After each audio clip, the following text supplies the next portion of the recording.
Excuse me. Mm. What the fuck, yo? This some bullshit. What kind of nonsense is this? Anyway, when the world is on your shoulders and the weight of your own heart is too much to bear, well, I know that you're afraid things will always be this way. It's just a bad day, not a bad life. And I know it feels so hopeless. I know that something close to the edge right now. Excuse me. Why is this not looking? Oh, you can see me, Amber. Sweet. This shit's all fucked up, though. Let's see if I can... Which way should I go? Oh, wait, that's not the thing. That's not the thing. Hi, Erica. Hello, sweetheart. I'm just trying to get my shit to fucking gather right now, you know? Because, like, all this stuff is, like, out of sorts from my video that I did. It's just a bad day, not a bad life. And I know it feels so hopeless. How do I get rid of this shit? There we go. Okay, cool. There we go. Now it's set up. Oh my god. Oh, thank you, Amber. You said my makeup looks good, but I look fucked up otherwise. Jiminy Christmas. That's kind of wackadoodle. When the world is on your shoulders and the weight of your own heart is too much to bear, well, I know that you're afraid things will always be this way. It's just a bad day, not a bad life. And I know it feels so hopeless. And I know how close you are to the edge right now. So I wrote this song to say things won't always be this way. No, it's just a bad day, not a bad life. Oh my gosh! Daddy's here. Hello, Daddy. It's good to see you, even virtually. But anyway, I was going to talk about a couple of things until people started feeding me fucking charts and everything. But in a few days, we have Mars going into Pisces, which is really interesting. And I've been looking up all kinds of fun Mars and Pisces stuff all day. I like to make fun of Mars and Pisces because I think of white dudes with dreadlocks. You know what I mean? Who get more disappointed than they do angry. You know? And I think of people who are just like super martyrs or self-flagellating. Like, do you ever see the fucking Da Vinci Code, yo? You remember that Opus Dei guy that's like, ah, ah, ah. You know? Hey, Celeste, how are you? How are you, my darling? This singing felt calm to me. Well, I love that song. That's Bring Me the Horizon with... Who was that? I was just listening to it in the bathroom a second ago. Sigrid and Bring Me the Horizon. I'm such a big Bring Me the Horizon fan. Oh, and this song is so good. I can't play it over YouTube, you know. But it's good shit, yo. It's good stuff. Well, it's good to see you. But, you know, the self-flagellation thing. And I also think of, like, firebrand preachers. You know, like Joel Osteen or some shit. People who are like, You're going to hell. You know, or the Inquisition type thing. It's like, we're going to show you how much God loves you by torturing you until you die. You know? Like, wow. Thank you. You know, that's my idea of a good life. Mars in Pisces. Congrats on the second house, Amber says. Yeah, thank you. Because I have to get a little procedure done. I had my nose slightly done because I have a deviated septum. And they helped take a bump out because my fucking brother broke my nose twice. Yeah. So I had, you know, they didn't do a very good job. And I have like a dent right here. So they're going to, while I'm still awake and just on painkillers, they're going to, you know, they're going to cut me open and grind on me just in the office or whatever. Anyway. I probably shouldn't have said that live, but I wasn't thinking. I rarely do think. I typically do things and think later. But see, yeah, Mars in my second house is spending fucking money, which is like the point of what I was saying. Saturn girl in Pisces, burning a hole through my pocket, Erica. Honestly, it's like fluctuating money right now. Yeah, exactly. But it's also, like I said, it's a passionate type, preachy type. It's people who are very passionate about their ideals. In fact, they can be insufferable about them. You know, it's like motherfuckers trying to convert you and shit. You know?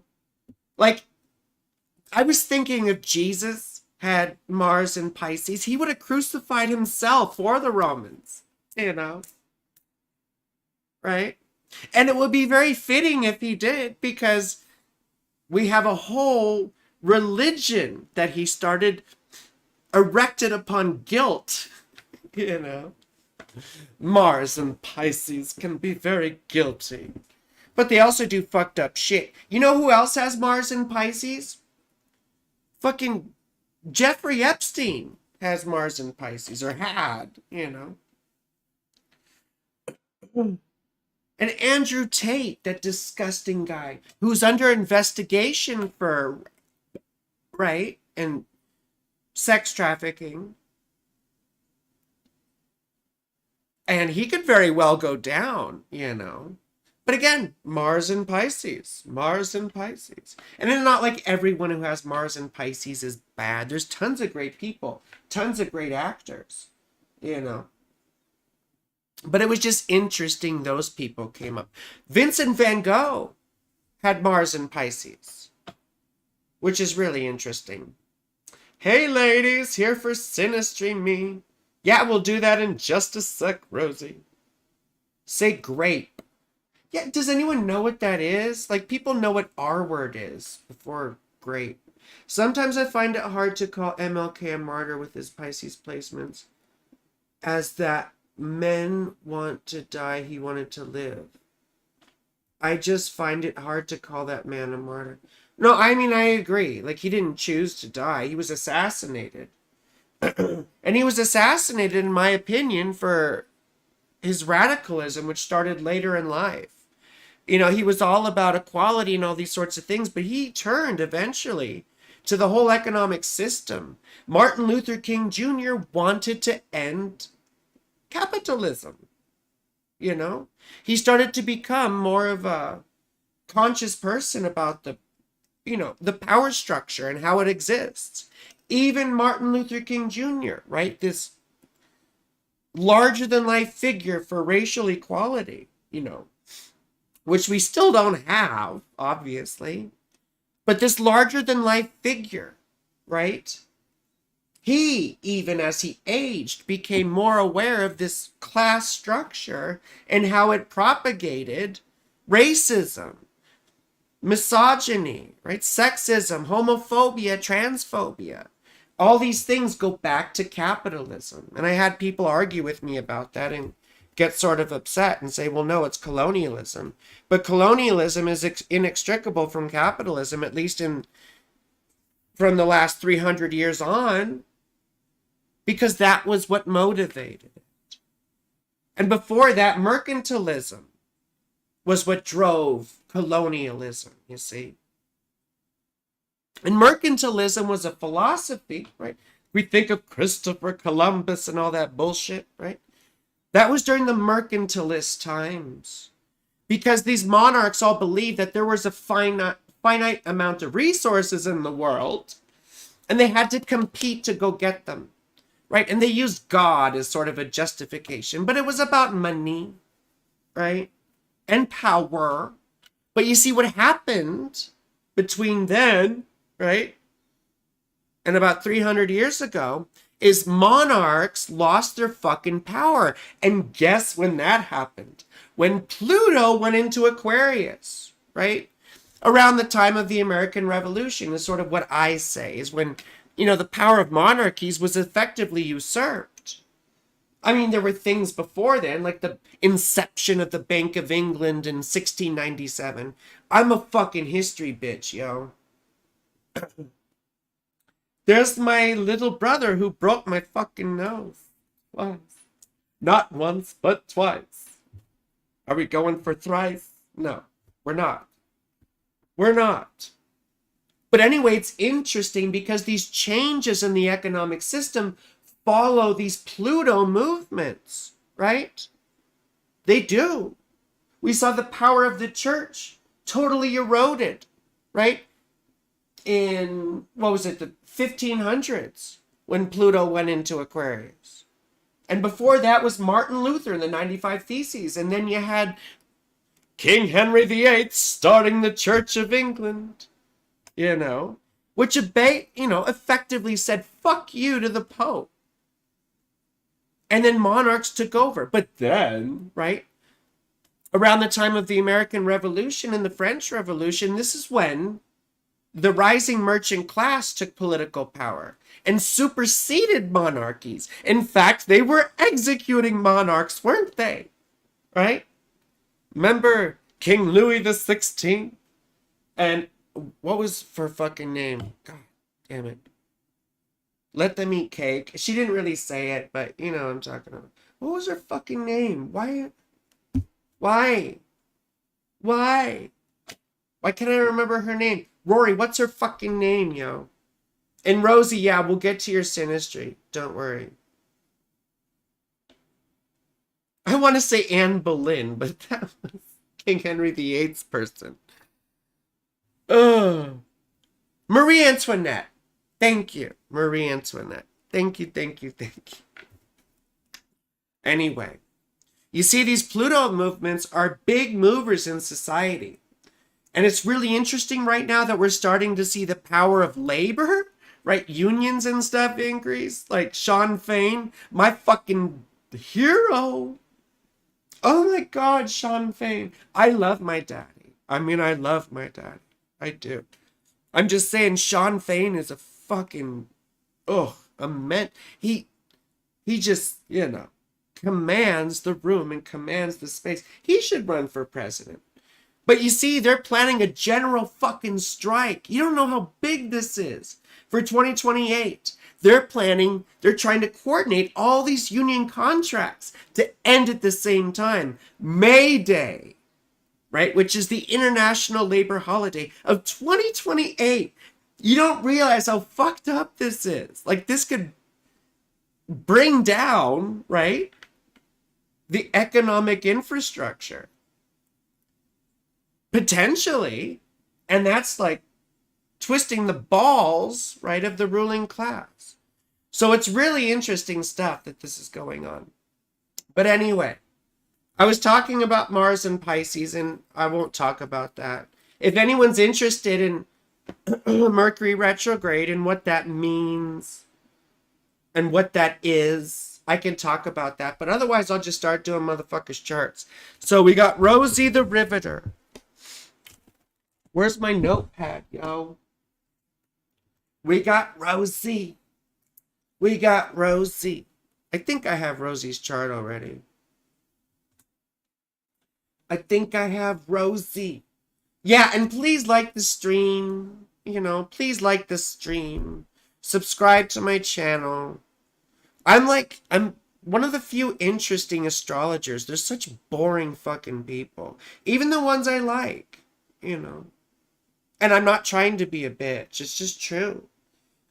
Well, Celeste, you can either post it here in the chat, but if you're uncomfortable about doing that, you can email it to me at frankielynch777 at gmail.com. That's Frankie Lynch, FrankielYnch 777 at gmail.com. So, no, I'm not fucking boring. Better believe I'm not fucking boring. I mean, sometimes I wish I were. I'm not trying to be a bitch. It just comes natural. Well, Daddy, you know, I mean. See, this is how you know that you're fucking alpha daddy, because I don't listen to a fucking person. In fact, I make a point of spiting people by not listening to them. But with you, I'm like, yes, daddy. Yes, please. Please, daddy. So, Noko Miss Moon Dance. I don't know. Noko Miss Moon Dancer. What? 420. That's Hitler's birthday. 1987. 4:10 a.m. And this is Noko. I'll just call it Noko. Cincinnati, Ohio. Oh yeah, Daddy. Rory Lynch is my brother. Cincinnati, Ohio. Okay. Erica.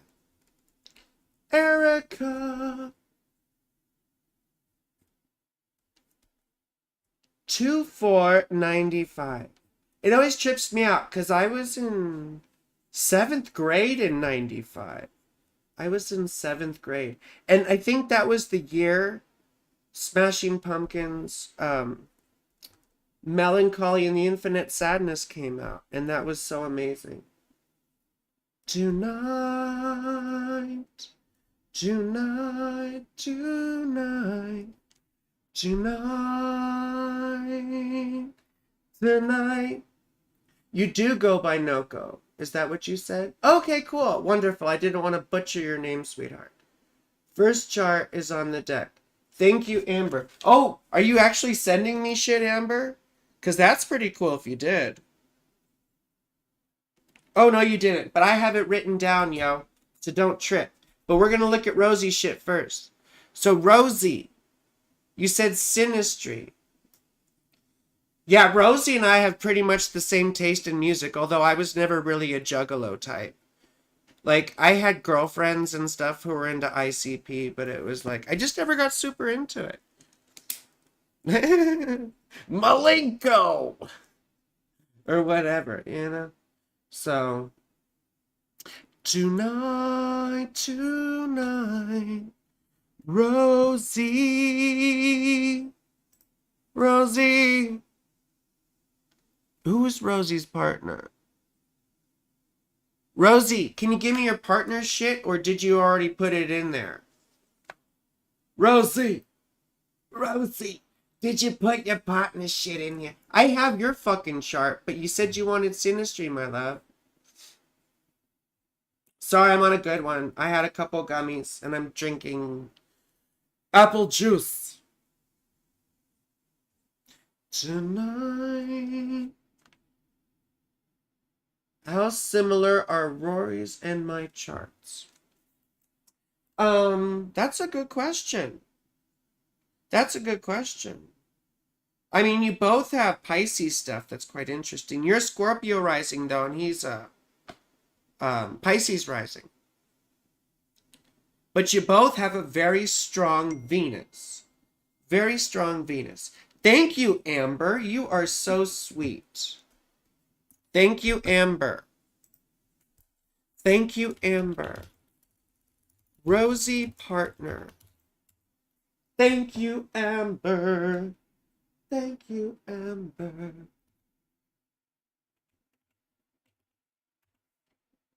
I feel like I have problems seeing.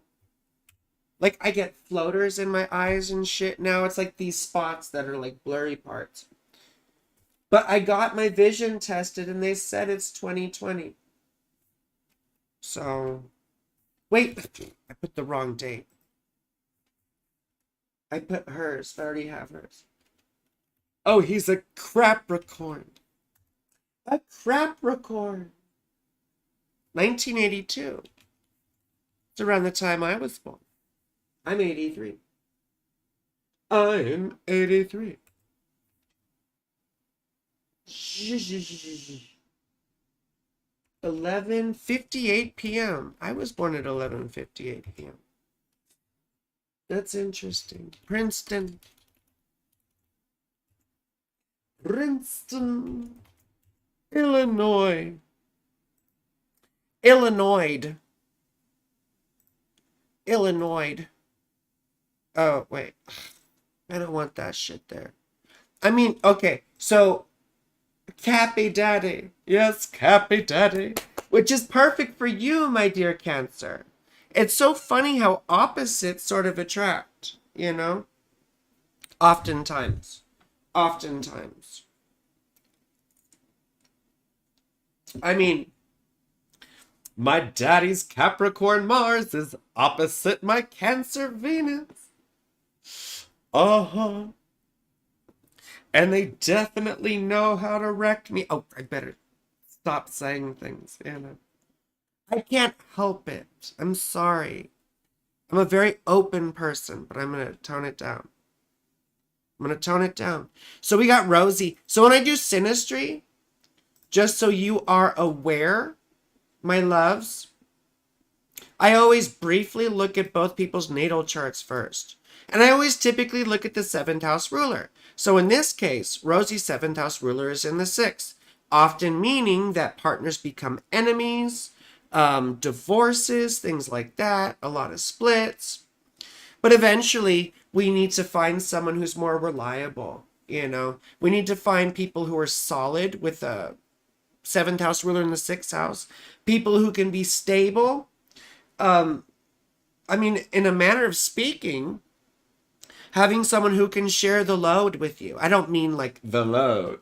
I mean, you know, the daily load, the daily round, people who can help you maintain stuff. You know, it's sort of a service placement, you know. So, anyway, that might be why you're so excited about all this, quite frankly, because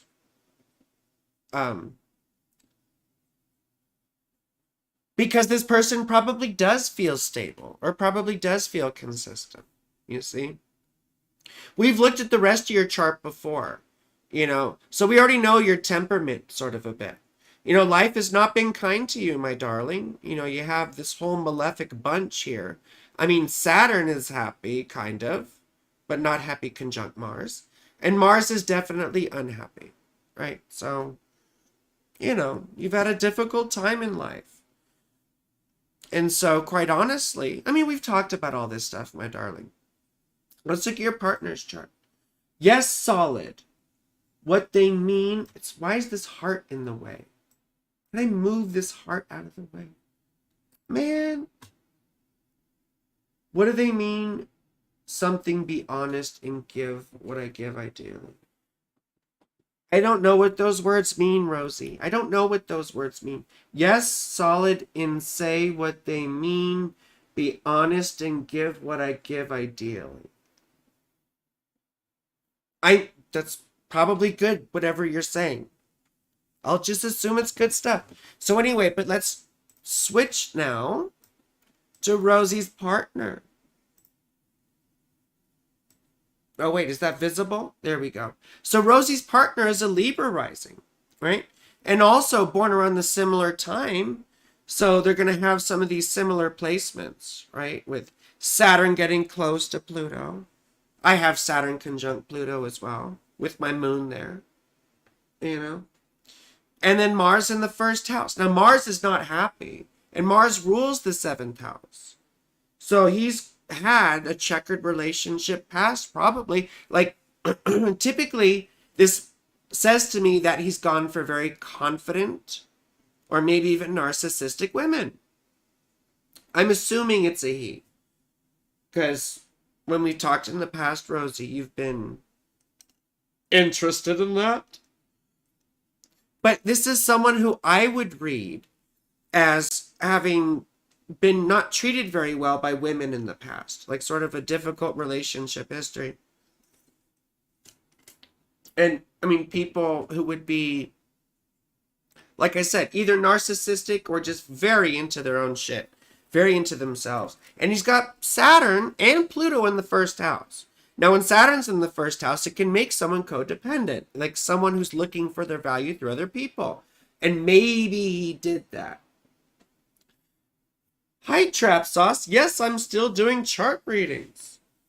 And I'm moving on in just a second to the next one. Thank you, Amber, for sending me this shit. Good job. Thank you, Amber. Anyway, I would get along with this guy because they have all this stuff conjunct my ascendant. And their sun opposite my Venus. And their moon conjunct my north node. You know, if I was ever to meet him, which I never will. But with Mars conjunct the ascendant, there's still a sense of direction and being a leader and being confident. So he has that sort of confident exterior. Excuse me. But Mars also rules, where the fuck is Scorpio? The second house. So maybe money issues here and there. I mean, Jupiter's in the second house, but Mars isn't happy. You know, maybe overspending and stuff like that. But we're not really concerned with all that. He's also very sexual like you are, Rosie. Because he's got Venus in the fifth house like you do. So yeah, you know. Now let's look at the synastry grid. I hate this shit sometimes. Like I have to toggle between all these motherfucking things. It's redonkulous. I'm not going to look at the overlays because we got a bunch of charts to get through. You know? So. Where the hell is Rosie? There we go. Nope. No, motherfucker. Come on.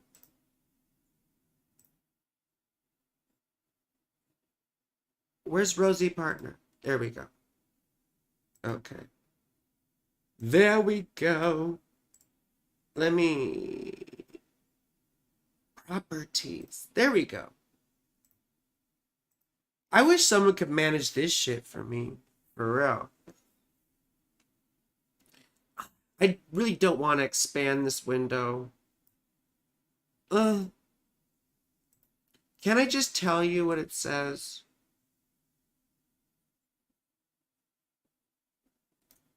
Now everything's all fucked up anyway. Excuse me.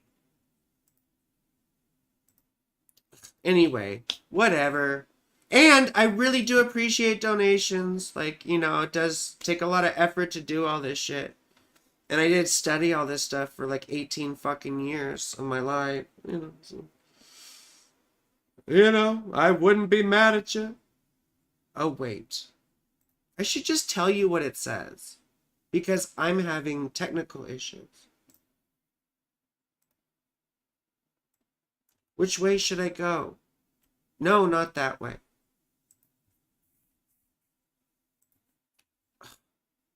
No! This way. There we go. Oh my goodness.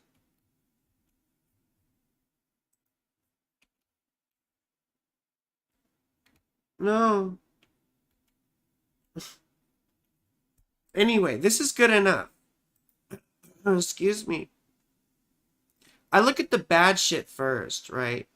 I look at Pluto, I look at Saturn, I look at Mars, sometimes Uranus, because I love looking at Uranus.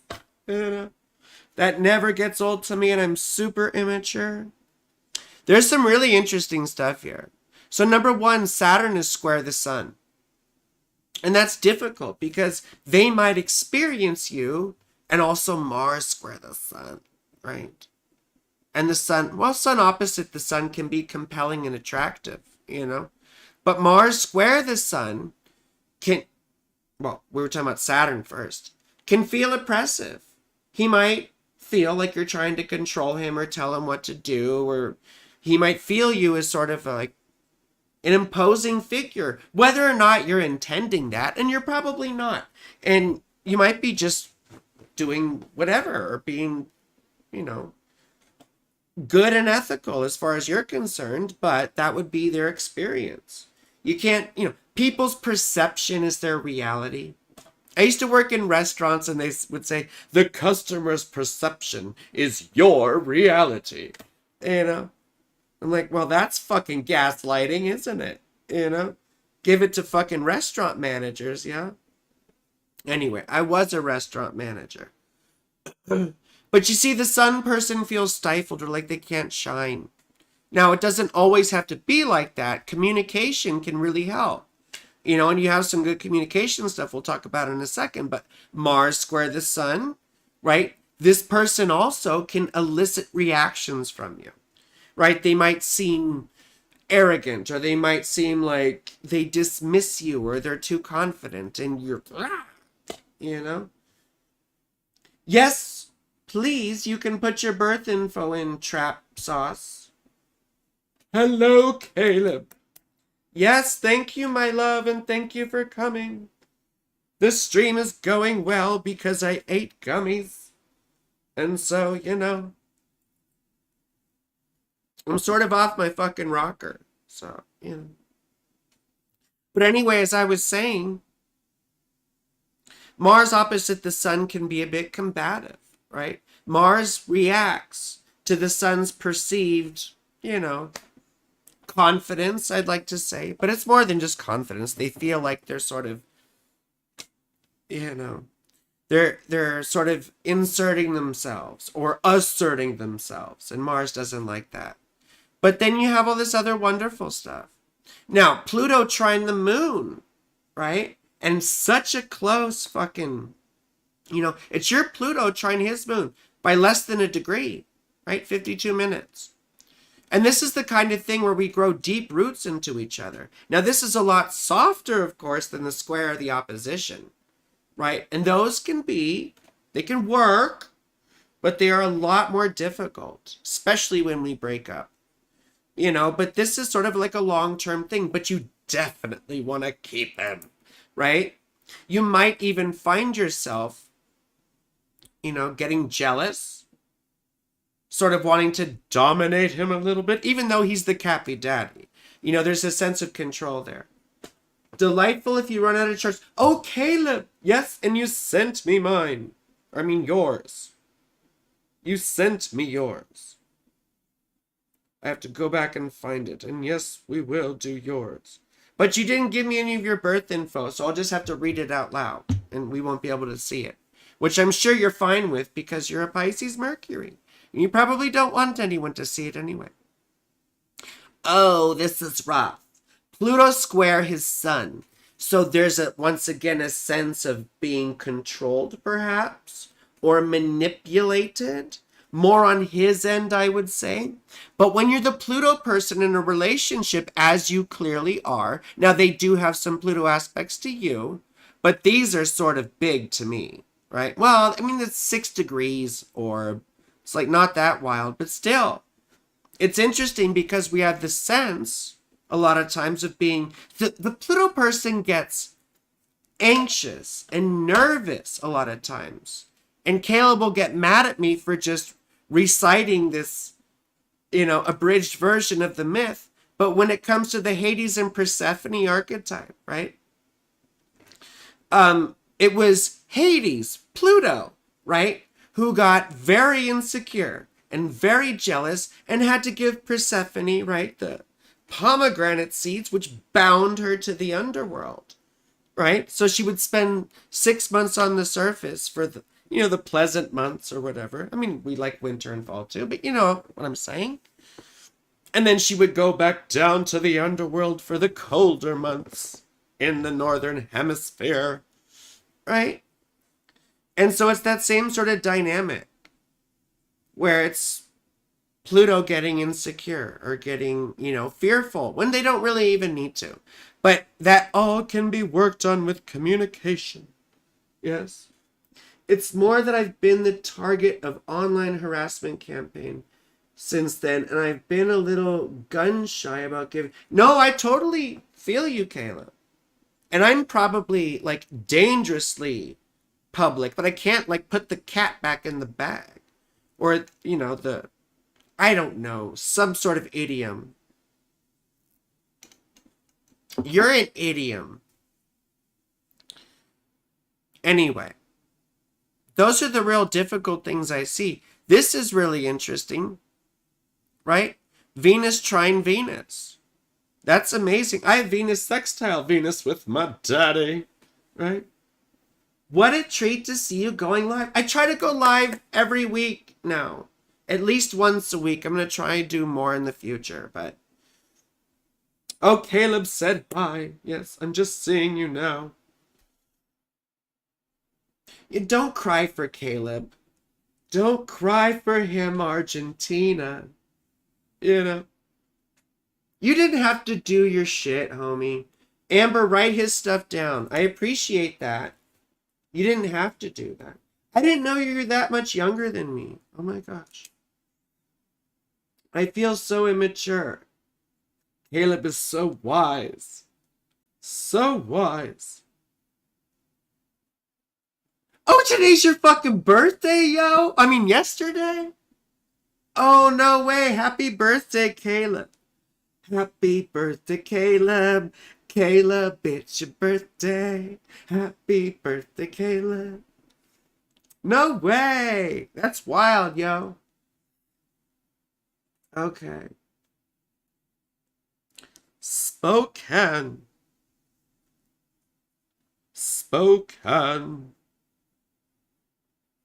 Okay. Okay. I hate being fucking silent during these things. Really. Humans indeed. Oh, that's so sweet of you, Daddy, to tell Caleb happy birthday. That's so sweet of you. Anyway. So Venus trine Venus, my daddy and I have Venus sextile Venus. There's a symbiosis or a sort of is that a word? Congruity? Yeah, I think congruity is a word. The way you love fits together. It's in harmony. You both have a reciprocal way of loving, right? And I think my daddy would understand this. But it's when you both have a sense of how you love and need to be loved and are able to relate and reciprocate that same sort of quality. Or rather a similar quality. A harmonious quality. It's not always the same. We're different and all that. Please write down Mel's stuff, Amber, my love. And thank you for helping today. Thank you, Amber. I just saw Caleb. Thank you, Amber.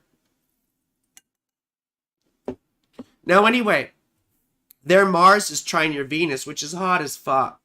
You're the Venus person, and it's 22 minutes, yo. You guys are fucking hot. I mean, this is like, this is like break the fucking bed frame shit. It's like we have, well, we just have a sense of each other's bodies, you see? And it's like playing each other like a musical instrument. But then we come to a point with this aspect sometimes where the harmonious nature is just so much so that, like, it gets, I don't want to say boring, but you just get each other to come so quickly. Because you know each other's bodies so well that you really have to fight in a way, or work, or put effort in to keep things interesting, which is why kink is so wonderful and everything. I mean, with my daddy, we have their Mars opposite my Venus very closely, which is different because it's a sort of, there's a polarity, there's a friction, this sort of thing, and which is wonderful for what? Dominance and submission. Yes, yes, yes. And Daddy is the Mars person, so of course, they Mars it up. I mean, we both, you know, can do some Mars and Venus. I'm all about kink. He's a little freak himself here. Well, Anyway, we got to move on. But there's a lot of great stuff here. Pluto trying the ascendant is fun. Trying Mercury, cool. But I think the moon thing supersedes it all. And it's very attractive. And it's very sort of like, oh, we need to share all our fucking trauma together and all that sort of stuff. So anyway. Break the fucking bed frame shit. I'm first submission in my life. Well, Anyway. So who's next? I got the menu of a motherfucking cannibal. As I continue, I shouldn't sing that song. No go. No go. Let's do no go. And I got to. See, I'm dyslexic. I have to double and triple check everything. It's so funny because I used to be in charge of accounts payable at my old job. I was at for 20 fucking years before I did this. 20 years. 20 friggin' years. Who does that? Who does that? Who's my age, Cincinnati.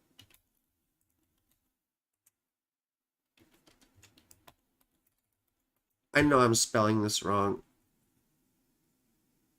Is 2 N's. It's such a weird fucking word. Cincinnati. There we go. No go. Oh, we're doing that now? Motherfucker. That's why I hate doing... I need to have a window for... That's what I'll do. I'll make a window for synastry. And I'll make a window for natal. I'll have to do that later, though. You see. Edit, transform. What do we do here? Do we go left or right? We go left. Left, left, left, right, left, left. My dad was a colonel in the United States Army. And as we would walk, he would say, left, left, left, right, left. Oh, look, you're an Aquarius rising just like me and Rosie. You poor baby, though. Capricorn moon in the 12th fucking house. I would be very careful. I mean, you might have some mental health things, as moon in the 12th house typically does. Moon in Capricorn it's very, very vulnerable on the inside, and it's terrified of being vulnerable at the same time. It's impossible for them, well, not impossible, but it's very difficult for them to get close to anyone. Because getting close to people is terrifying because you have to be vulnerable, right? You have to open up to make all that shit happen. Does it matter if you pay from the UK? No, it doesn't actually, sweetheart. PayPal, if you do it by PayPal, it converts. And if you do it through YouTube, it also converts. So, and they automatically do the exchange rates, if I'm not mistaken. So, yes, please, I would really appreciate any sort of help. Excuse me. So anyway, just that it's a really difficult placement, sweetheart. And the moon rules your 6th house. So, I mean, sometimes we could see depression, that sort of stuff, oftentimes. Anyway, I don't want to just get stuck on that.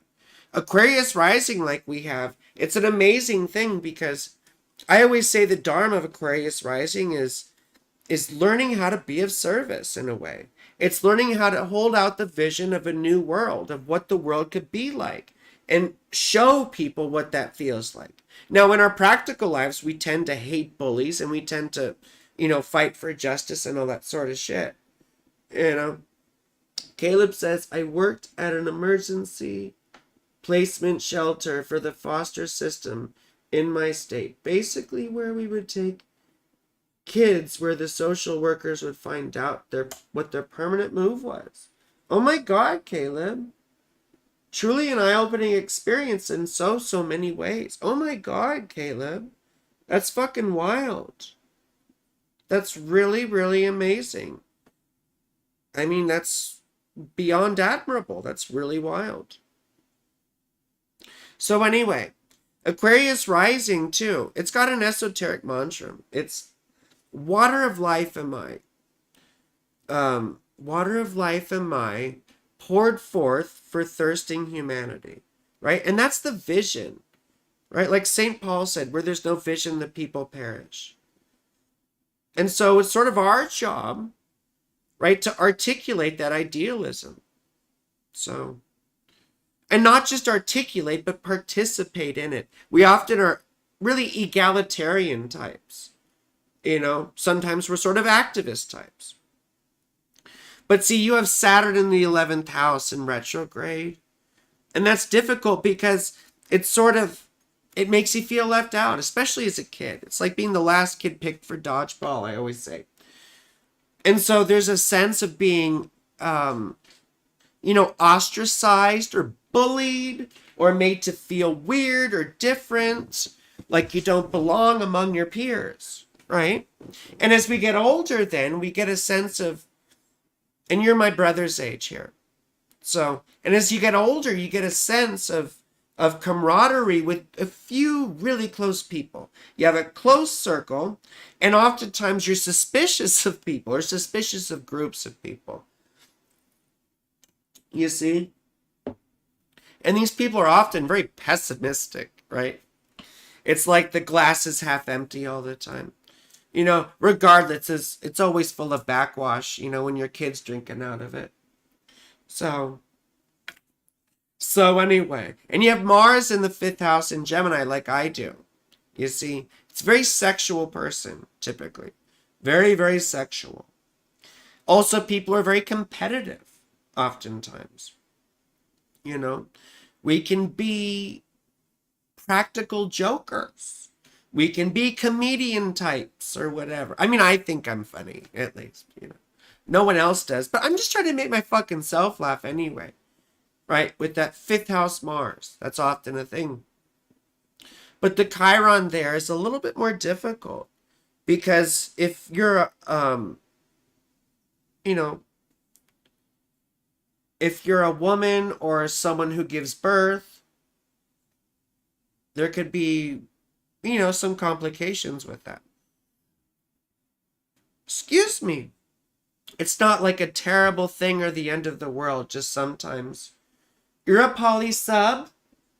You're a poly pocket. A poly pocket. Anyway. I'm usually not submissive. I'm not.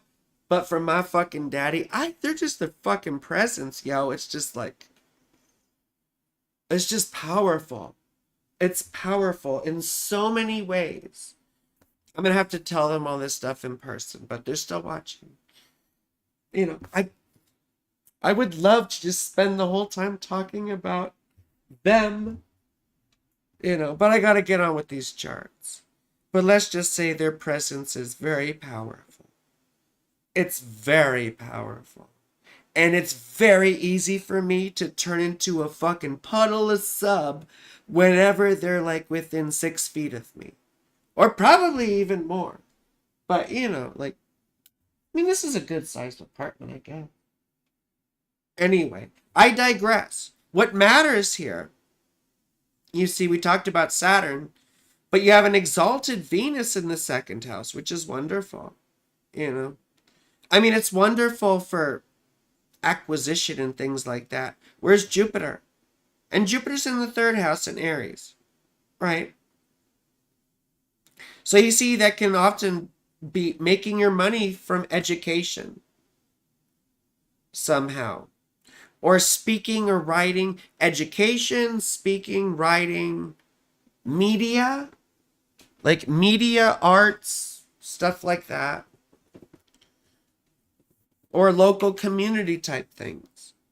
And I say that because Jupiter here, ruling your second house. And your North Node is in the third house too, along with your Sun and Mercury.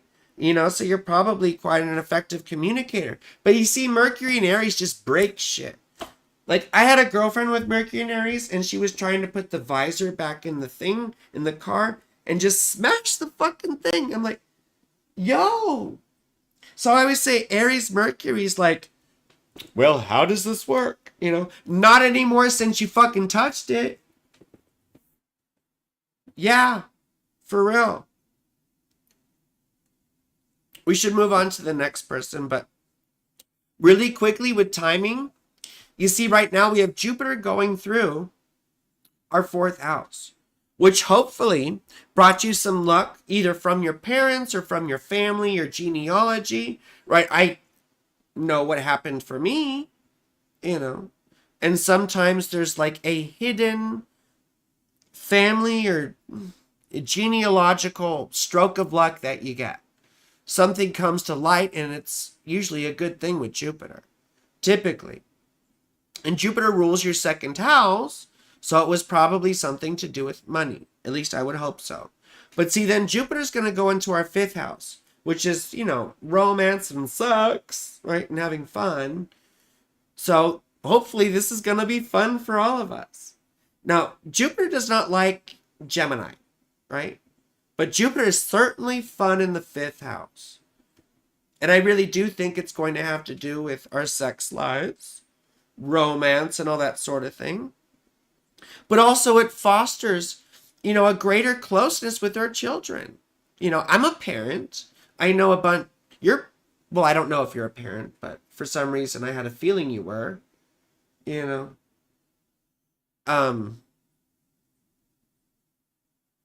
But anyway, if you are a parent, it does bring either your children have a luck or whatever stuff that happens to them, which I'm hoping for my daughter, of course.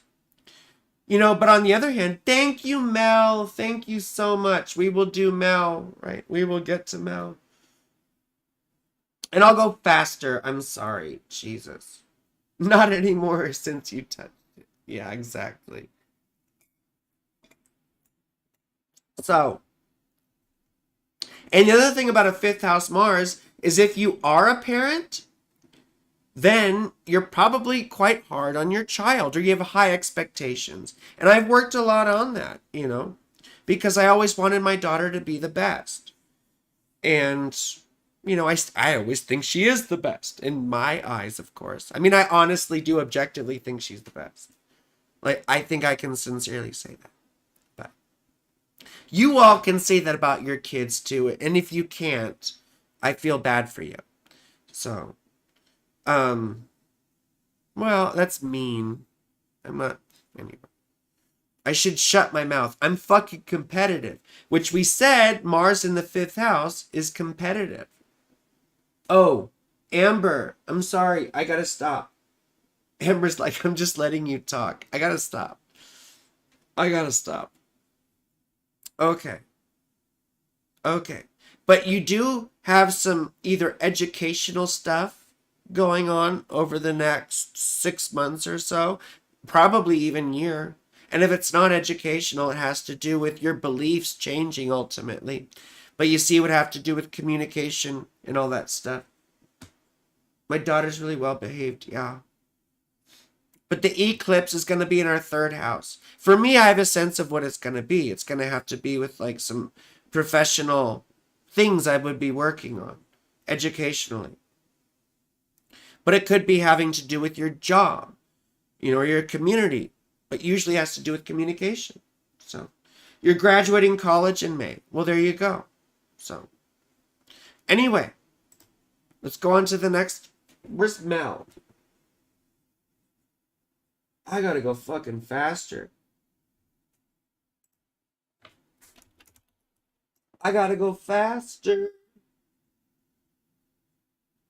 Why are you always doing the crying emoji, Amber? Everything's always the crying emoji. Like, why don't you cry about it, Amber? Sorry, I'm not trying to be mean. Why don't you cry about it, Amber? Charleston. That's where my mom was born. Oh, wait, no, she was born in Charleston, West Virginia. This is a different state.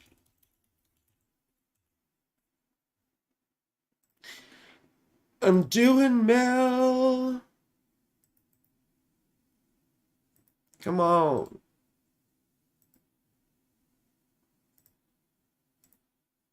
Okay. Oh, we have a Cancer rising. Like my friend Anne. Aries Venus. Oh my god, I've dated a bunch of you folk. You guys are fucking flighty, I tell you. I mean, the 3 I dated at least, that I'm aware of. You know? Yay! Happy Cancer Moon Day. Why, thank you. Yeah, that's why I went running errands in my fucking jammies earlier. You know that because we only got 5 hours of sleep.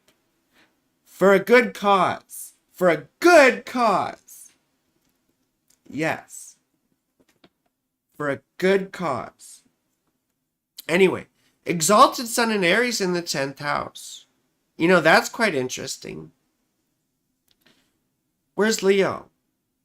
Oh, the 2nd house. So, I mean, that's good for success and financial stuff for sure. You know, I mean, I'd imagine it would be good with money or have some luck with money at least. You know, maybe not be like super well off, but at least, you know, stable. Yet Saturn in the 9th house like I do and conjunct Mercury. And I guess we could even say, yeah, conjunct Mars. So it's a classic stellium. But that's a really hard one, sweetheart. And you're having your Saturn return right now. And you're going to keep having it till 2026. So you're definitely in a rough time, sweetheart. But this is all good. You know, this is about growing up. And this is about, you know, learning to find your direction. If you haven't already. But when Saturn's in our 9th house, we often have a not pleasant experience of religion growing up. You see? And Mars in the 9th house, same thing, right? We have like either an aggressive family member or something like that. Probably your mom was super religious. Was your mom religious and like not fun religious? And it ultimately makes us into skeptics. Like I became an atheist because of Caleb, really. Thank you, Caleb. And I wouldn't even say like it's atheist. I would say I don't care. Like I don't really care. It's not something I worry about. Like I still do planetary devotion. Like for me, the whole Inanna thing I've got her on my wall is very real, you know, in a certain context. But even the Buddha said, even the most exalted states were still conditioned and therefore ultimately empty, right? So anyway, yeah, ex-Catholic, same here, right? I mean, I still get a trip out of going to Mass. Like, I love the ritual. And I'm a Freemason, too. So it's a lot of fucking ritual, you see? And it was very easy for me to do that. I started when I was 22. And I'm 40 now. So that's 18 fucking years as a Mason. And I'm like, what am I doing? You know, like, what am I doing? But I don't know. It's made me who I am, and it's changed my life. So, and you have Saturn opposite the moon. That's more mama shit. You know, so you have mama trauma, sweetheart. Your mom was either overbearing, probably, or strict, disciplinarian, domineering. Did I already say that? Anyway, oh, I said overbearing, but it sounds like domineering. So anyway, there's oftentimes depression that comes along. I have Saturn conjunct my moon. I'm bipolar, you know. If we see stuff like that, we also see BPD sometimes. Oh, thank you, Eli. Thank you.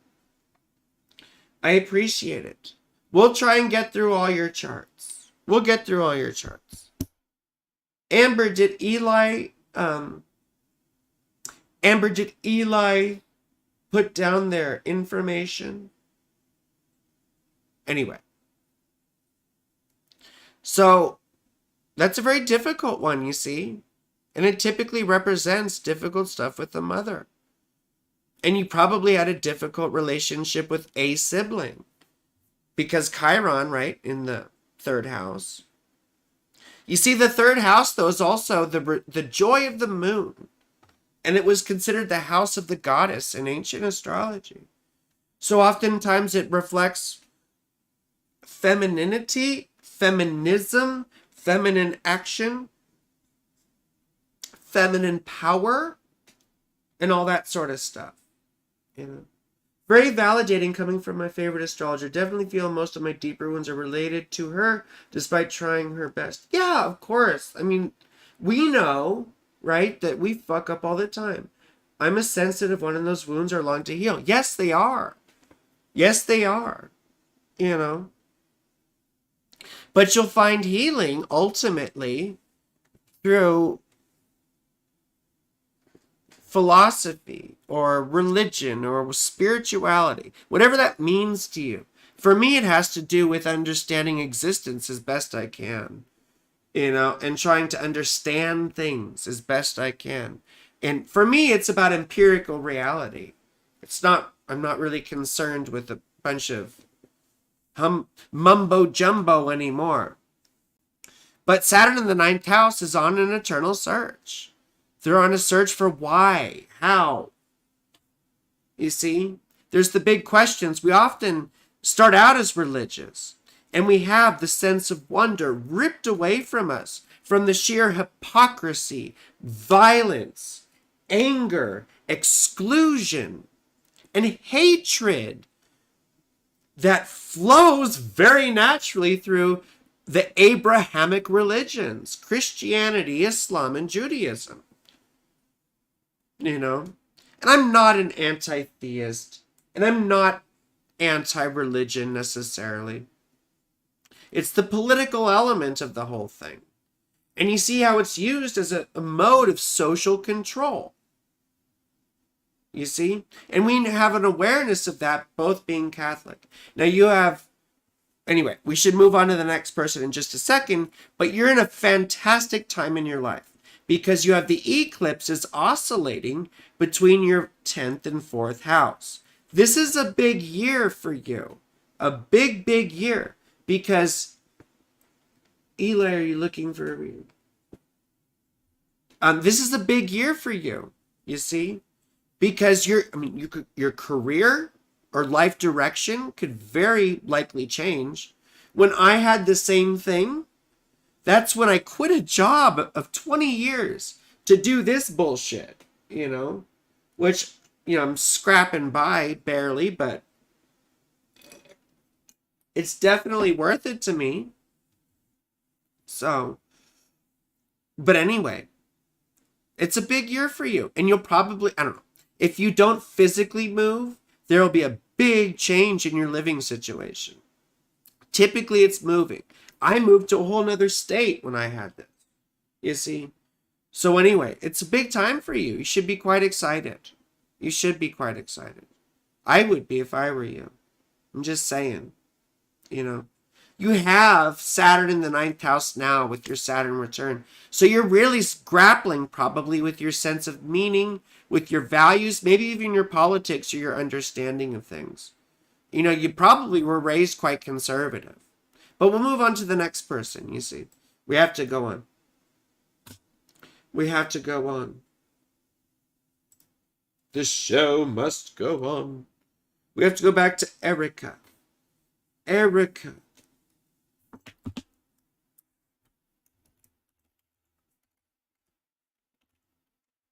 My fucking eyes look terrible. Those gummies are blown up, yo. My face looks so blown up. So blown up. So blown up. Like, have you been crying? Yes, I've been crying. I've been crying. Erica, yes, my love, we're at you. And then we go to Caleb. And then we go to Magzi. And then after that, trap sauce. Amber, thank you for telling me time. I will try and pay attention to you now. Amber is my sort of assistant. I mean, she's my assistant. It's more like, an internship. Although I split my fucking donations with her. So you are also contributing to Amber's ghetto ass situation. I'm kidding, Amber. I'm sorry. 7. I'm dyslexic. I'm sorry. It's so funny because I was in charge of accounts payable. I got a great idea. Let's put the dyslexic Gemini in charge of paying millions of dollars worth of bills. Okay. Do I have that right, my darling?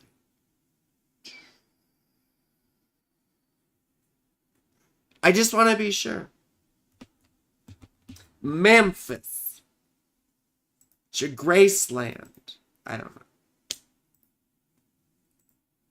Sounded good in my head. Another Aquarius rising.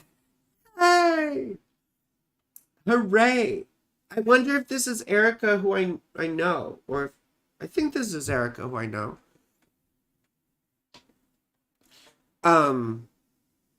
Celeste, pretty sure I sent an email. Oh, I'm so sorry, darling. I'm so sorry, darling.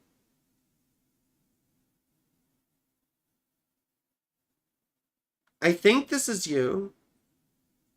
Shamila? No, this isn't you. That's someone else. Oh, this is you. This is you. I'm so sorry, sweetheart. I didn't see that. Okay. And we have someone else here. Shammy. Shammy, Shammy. Shammy, Shammy, Cocoa Pop. So anyway, Sun in the first house, a very important person. My mom has the Sun in the first house, and she's fucking insufferable. Everything, everything is her business. Everything is her world. Everything revolves around her. It's just the most amazing thing. I mean, we see this with people who can be a bit narcissistic, and not necessarily, clinical narcissism or anything like that. It can also be just a very big personality. The Sun is our personal sense of, it's our sense of ambition. It's almost like our, it's what we radiate. The Sun is the center of its system. And it is like the personality, quite frankly. I know some people think of it as the soul, and you can look at it in that way from a certain angle, perhaps. And you can definitely look at it from the allegory of the entire zodiac.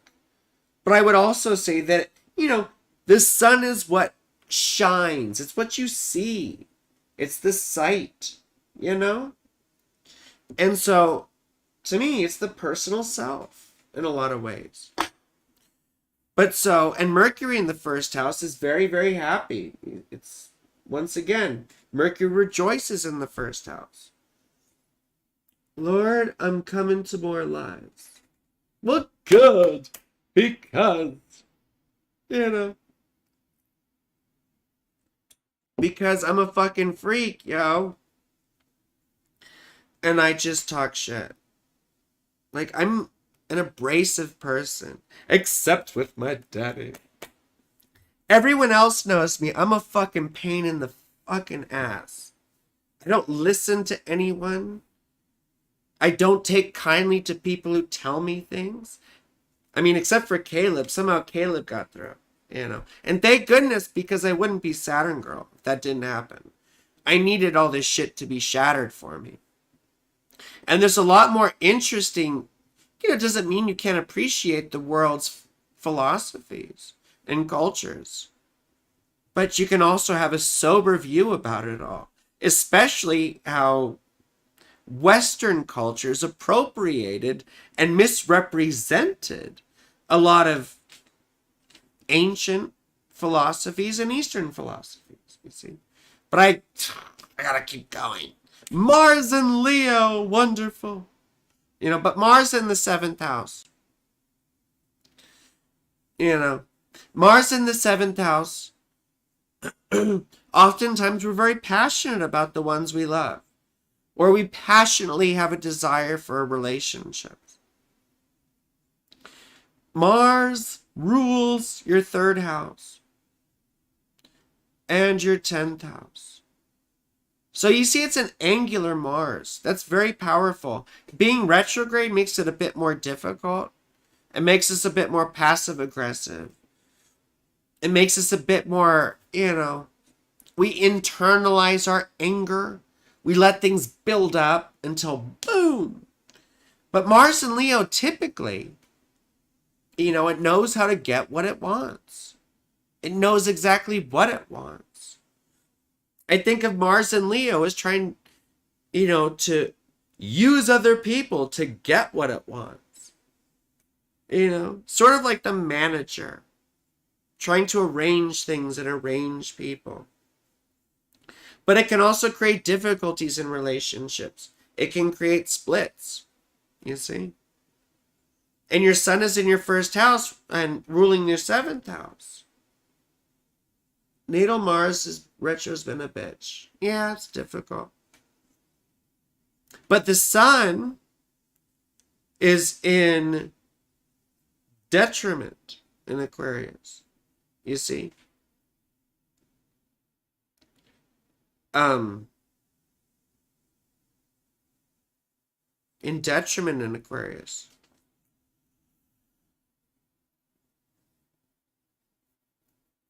Typically, I would say you've probably gone for narcissistic type guys, or people who didn't pay attention to you, who were eclipsing everything else.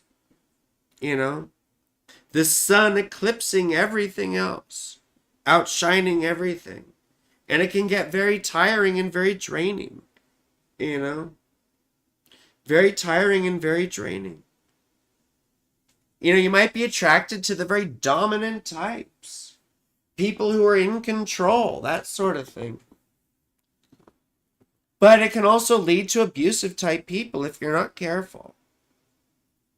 Anyway. You also have the eclipses going between the 3rd and 9th house. And your moon is in the 3rd house in Aries.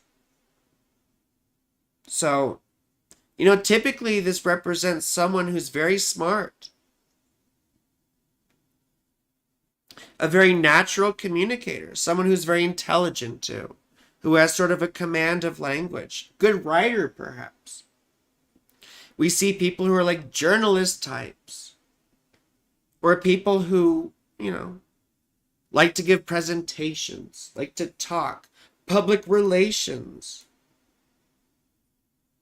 authors, scholars, teachers, that kind of thing. The 6th house is your daily grind in the 3rd house, What is going on here? Oh, anyway. But timing stuff is really important. We've had all this fun shit going through our 1st house, which was great. And now Venus is going through our 2nd house. Now, of course, you have Saturn in your 2nd house natal. Typically, we grow up poor with that, or with the sense of lack of resources. Like either, our parents aren't doing very well, or we have to struggle. We have to start working very young. A lot of times. Or they could, be well off even and make you feel like you don't have enough, right? Like everything goes to your siblings. Or, they tell you like, we don't have money for that. Meanwhile, they buy a fucking laptop, So, excuse me.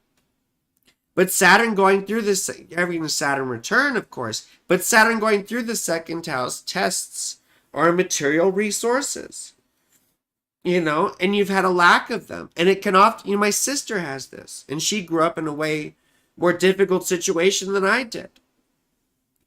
And oftentimes it makes us appreciate the things that we have even more, right? It makes us frugal and makes us save and makes us aware of our financial situation, right? Our resources, that which we work for.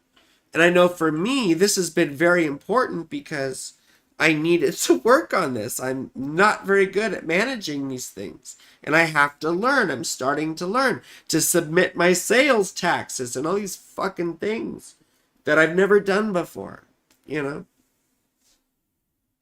But Venus going through the second house is very nice for us. It does ease our financial situation, but then Mars goes in. And Mars is going to make us spend more money than we want to. I'm going to be after paying medical bills, So, and I'm already anticipating that, and it's not fun. So I don't know what you're going to be spending money on, but.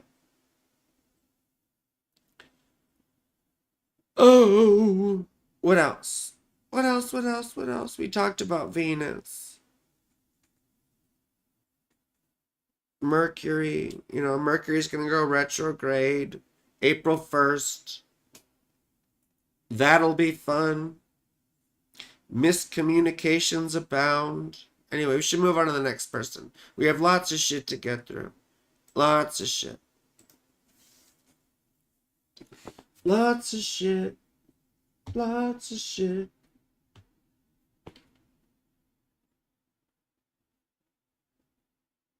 Wait, who? Okay, Eli was a donation. We'll do Eli quick. May 14th. Taurus. Taurus. Another 95. Are we having a Saturn return too?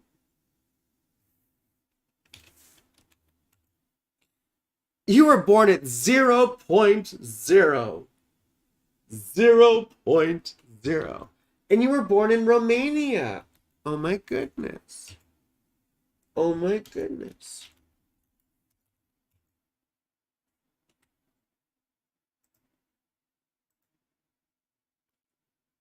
Let's see, yeah.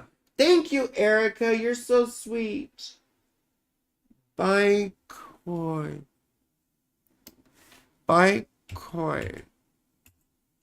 It's not coming up. Baikoi, Romania. Did you spell this right, Amber? I have Baicoi.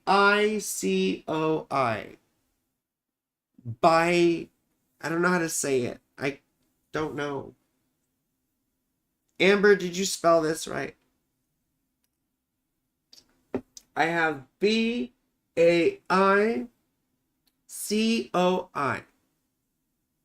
Is that what it is? Is that what it is? Because it's not coming up, sweetheart.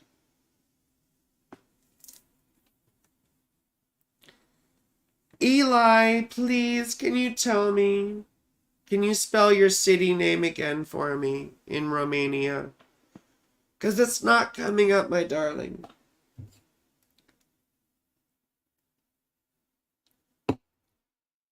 Please, please, please.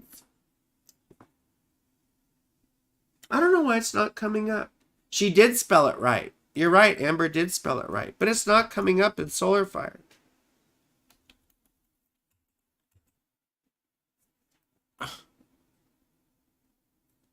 It's not coming up. I have Bacau, Baidarama.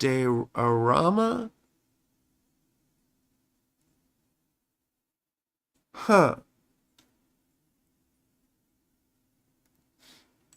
Here, let me do this. I'll show you.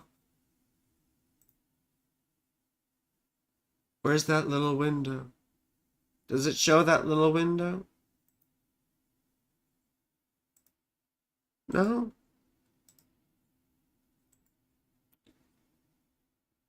I could put in Bucharest. Okay. That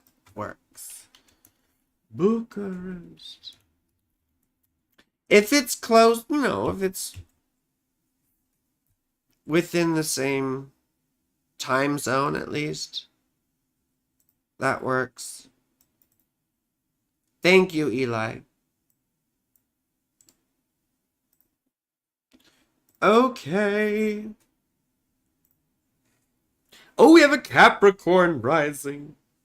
My daughter's a Capricorn rising. My sister's a Capricorn rising. I've dated plenty of Capricorn risings.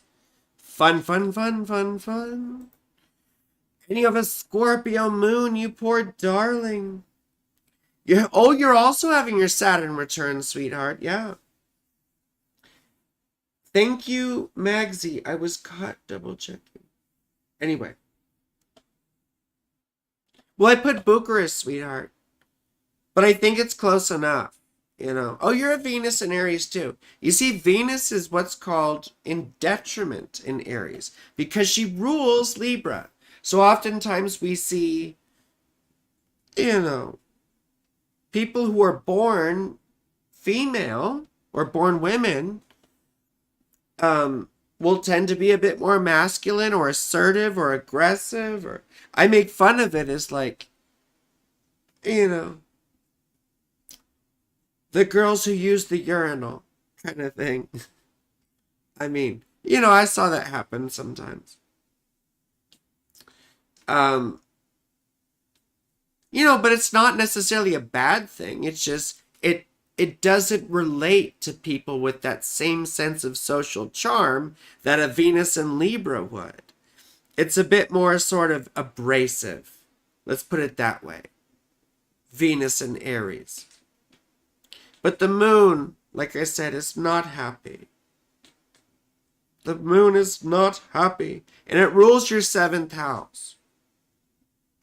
So I imagine you've tended to meet partners through mutual interests or friends or groups, things like that, perhaps.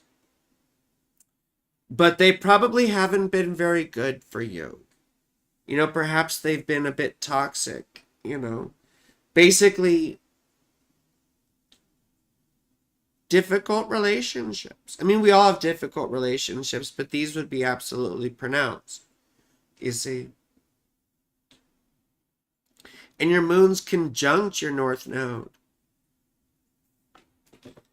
And your north node's in the 11th house too, along with your moon. Moon in the 11th house can often be quite popular, right? But this is about, maybe growing up, you were sort of the center of attention. And your own sense of creativity or what you enjoy doing, your pleasure, your enjoyment, or even having children sort of superseded other aspirations. But at this point now, it's about learning to represent an ideal and learning to project yourself into a greater whole and, to be part of a cause, something that can be substantial or of service in some way. There's an idealism or forward thinking, forward looking. Rather than being the center of your own universe, it's about participating in a bigger one. So it's an interesting thing, you see. Mars in the 8th house has a difficulty with saving money. We lose money all the time. Either we spend too much or we run up a fucking debt bill, credit cards, mortgages. We find ourselves often in debt. A lot of times we have to deal with a death. Often someone from the house, right, that the planet represents. In this case, it's Mars ruling the 4th house. So there, I would guess or perhaps ask you if your father died before your Saturn return. If your dad died when you were young. Well, you're still young. You're having your Saturn return now. But if that's not the case, I would ask if a friend had passed away at some point. Right? Because, again, 11th house ruler also, Mars rules. It's near to Targoviste, which is the only reason you know anything about Romanian. Yeah, because that had to do with Vlad Dracul. Targoviste. That's so funny. You're probably just in a Castlevania, Caleb. That's what it is. You're in a Castlevania. I know you are. And Castlevania's dope. I'm not gonna lie. That was a Nintendo game when I was a fucking kid in the 80s, but now it's a dope ass anime. And I hate fucking anime. But, you know, they have it on Netflix and it's dope. Caleb's like, yeah. Right? Right now, it's hard for me to make something with my career. Working on your own book and a musical album, but I'm meeting with people with low frequencies. Well, if you live your life judging people on your frequency, you're not, oh, your dad died when you were 8. Yeah, see, there you go. But if you're worrying about people's fucking frequencies, you're going to have a bad time. You better learn how to adapt to where you find yourself in.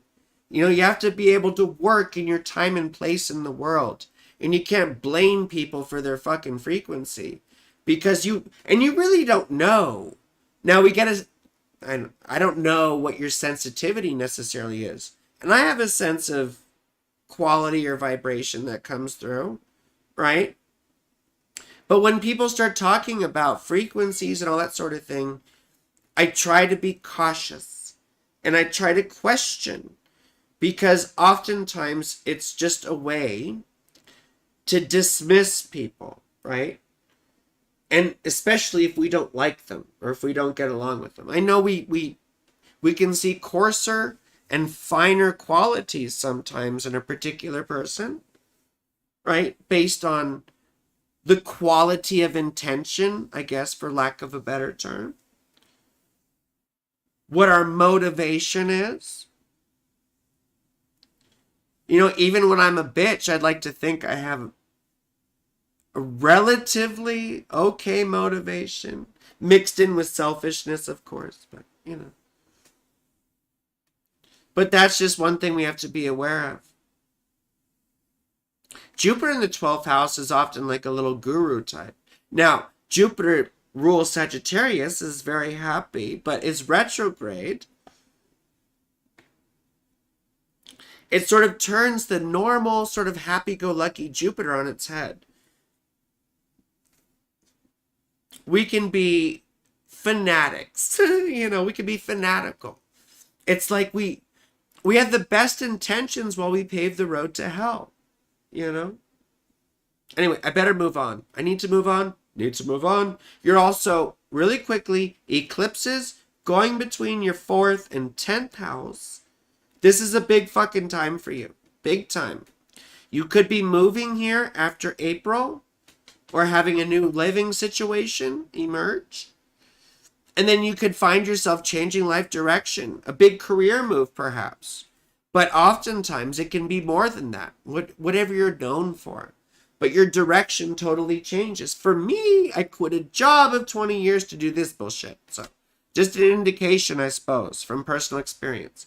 But let's move on to the next fucking person. Which is Caleb. Caleb.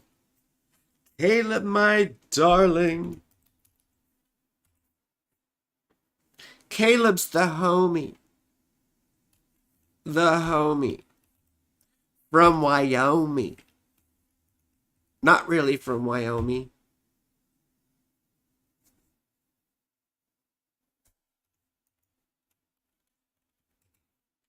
Okay. Okay. Washington. Washington. Thank you, Amber. Thank you. Thank you, Amber. 6'11" weighs a fucking ton. None of you guys will remember that. There was all this like stupid stuff. Woo! Enjoy the banality. Did you miss Trap Sauce reading? No, you did not miss Trap Sauce reading. You are coming up after Magsy. After Magsy. Then we have Trap Sauce. So this is Caleb with the Leo rising. Everyone knows I love Leo rising. And this is why Caleb and I get along so much. Because, you know, I don't know. Are you they or that? I'm just going to say he. But his Venus and Mars are pretty close to my ascendant, which is 1 degree Aquarius, but still, you know. So, and their north node would be in my first house. So, again, it's pretty interesting how that sort of works out. And their Mercury is exactly square in my north node, which is ideas, ideas that shatter, that sort of a destined shattering of ideas, the square. The square. Oh, and his Pluto's trying my Venus. Interesting. Anyway. See, the sun in the 8th house. That's such an interesting thing with the Pisces thing. It can be like, oftentimes it makes us everyone's little therapist. It's like we have a sense of trauma that we bring in from childhood. And I hate using the word empath because it's so fucking wimpy and stupid. And people just use it as like a cover for narcissism and abuse anyway. Like if you're trying to tell people what they're fucking feeling, you're gaslighting them. That's not good. You have to let people feel as they feel. And the 8th house sun, along with the 8th house Mercury, they have a common sense of shared trauma with people. It's like, I always say our pain and suffering builds a bridge into other people's hearts. And it is empathy. Like I said, I make fun of that word empath. But it is a sense of shared pain and suffering, right? It also leads to sometimes a facility with other people's stuff. Like, again, dealing with payroll, or I doubt you have stuff to do with payroll. Saving, oftentimes, managing funds. But more often than not, I see the managing of trauma. The 8th house is the stuff we hide from ourselves. You see, it's in aversion to the first house. They don't see each other. Doesn't make a traditional aspect. And therefore, it's like the hidden things that we sort of bury beneath the surface. Which, again, makes everyone tell us their secrets because they feel like we can relate to it. Jupiter is exalted in Cancer, but in the 12th house, right? There's a sense of isolation. While I agree, I will maintain that is an emotional skill that can be built and developed over time. I'm likely to call it reading the room than any kind of special sense. Sure. Yeah, reading the room. That's a wonderful way to put it. Sure. Anyway, exalted Jupiter in the 12th house, along with Chiron there. I mean, that's quite difficult because it gives a sense of isolation oftentimes. Right? Chiron, that's, the sense of our pain where we feel sort of alone. We feel adrift or left out. It's like I think of the rhyme of the Ancient Mariner when he's like lost out to sea. And it's like, water, water everywhere, but not a drop to drink. The albatross around his neck. Or like Castaway, right? Wilson. Now, it's still an exalted Jupiter, which is like a little guru oftentimes. And sometimes you are, at least like as I've known you. But there's also a sense of being isolated or, not able to relate so much to others.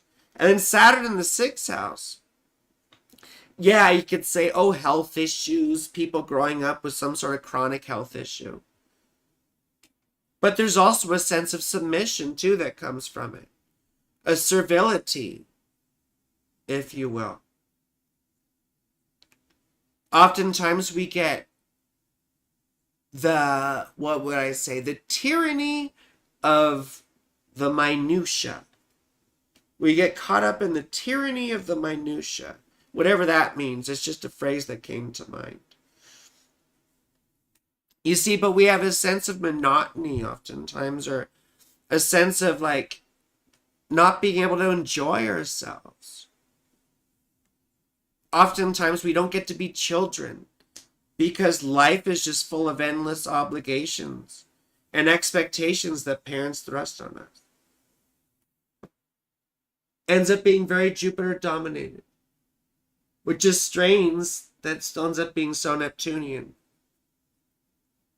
I mean, yeah, like I give way less credence to the outer planets these days, but yeah, I mean, I totally feel you with that. But to me, the Jupiter and Cancer thing is very related to that same Neptune sort of energy. You see, because Jupiter exalted in Cancer, it's a cardinal feminine representation of that wisdom sort of thing. Whereas Mercury's like knowledge, Jupiter's like wisdom. And how would I distinguish between the two? I would talk about, I mean, to me, it's about connection and relating the knowledge to application and relating it to people and our motivations and aspirations, you see. Whereas, you know, knowledge is just sort of disparate, right? You can accumulate a lot of knowledge about a lot of things. Wisdom is how those things interconnect and interrelate. I think Einstein was the one who said that intelligence is the ability to make connections. I think he's the one that said that. Caleb will probably tell me if I'm wrong. But yeah, that's a very happy Jupiter. I mean, you even have a very happy Saturn, to be honest with you. And you probably want partners who can, who can be practical with you as well. Now, I mean, Saturn in the 6th house, I would also think is like kink relationships too, right? Where someone is sort of more a servant, perhaps, or sort of more submissive. So that's sort of an interesting thing. But also wanting stable partners, right? Because you've probably had people that have just gone crazy on you. Maybe become enemies. Fluidic and intelligence in diffuse processing for the win. I feel you. Yeah, I can agree about not being allowed to be childish. I mostly find the pressure from other people, but I do find it hard not to be pressured to be some kind of voice of reason. I mean, you can't give from an empty cup. You know, you can't let people fucking drain you. If you're, like, you have to have boundaries. And I know we joked about this in the past, Caleb. Like, I saw you post a meme back in the old days, I think when we were all in Star. You know, I shouldn't even mention the S word. Fuck them. But there was a guy who was hammering nails in the sand along the shore of the beach. And Caleb wrote, Pisces establishing boundaries. And I really get that sense from your chart that you didn't typically have very good boundaries. You know, and Saturn is all about boundaries. So, I don't know. You would know better than me. I'm not going to tell you how you feel or anything like that. But I would say establishing boundaries about this thing. I mean, with yourself. Because we often feel guilty about these things, you know. We often feel very guilty about not being able to help someone or be of, use or whatever, you know. Venus in Aquarius. I always joke about it being super cold, you know. You're going through your Saturn return too? Oh, wait, no. I'm sorry. You're not. You went through your Saturn return a while ago. I was just looking at Saturn and Pisces. I'm sorry. Saturn is in your 8th house transiting right now. And this is a difficult time when Saturn transits our 8th house because we had this conversation. Partners need to grasp it. They need to have some sense of the game that is being played collectively by everything. Yeah. I feel you. And it's interesting to me some things about you with your 5th house moon. Because typically I would think of a 5th house moon as sort of sexual. Excuse me. Or at least have a sense of playfulness. Have a childlike sort of nature that comes out, and that you would retreat to enjoyment in some way when things got difficult. Perhaps you're a little competitive. Perhaps you're fond of children or involved in elementary schools or stuff like that. It rules your 12th house. It's interesting, 12th house.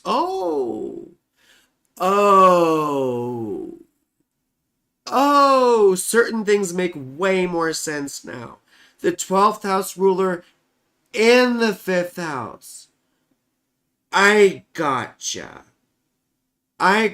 Caleb. 12th house ruler in the 5th house. I gotcha. I understand now. Okay. Well, it is. It can really be incredibly cold. I know. I've been with 3 or 4 Venus and Aquarius women. And I think 3 of them were ice queens. And I can be an ice queen too with Aquarius rising. But I'm a Cancer Venus. So if you get my sweet and sensitive side, you're a fucking boss. Yo, I'm just saying. Amber, I know you try to make jokes, but sometimes they're just not funny. I'm sorry. Oh, excuse me. That was mean. I'm so sorry. I shouldn't have said that. That was such a shitty thing to say.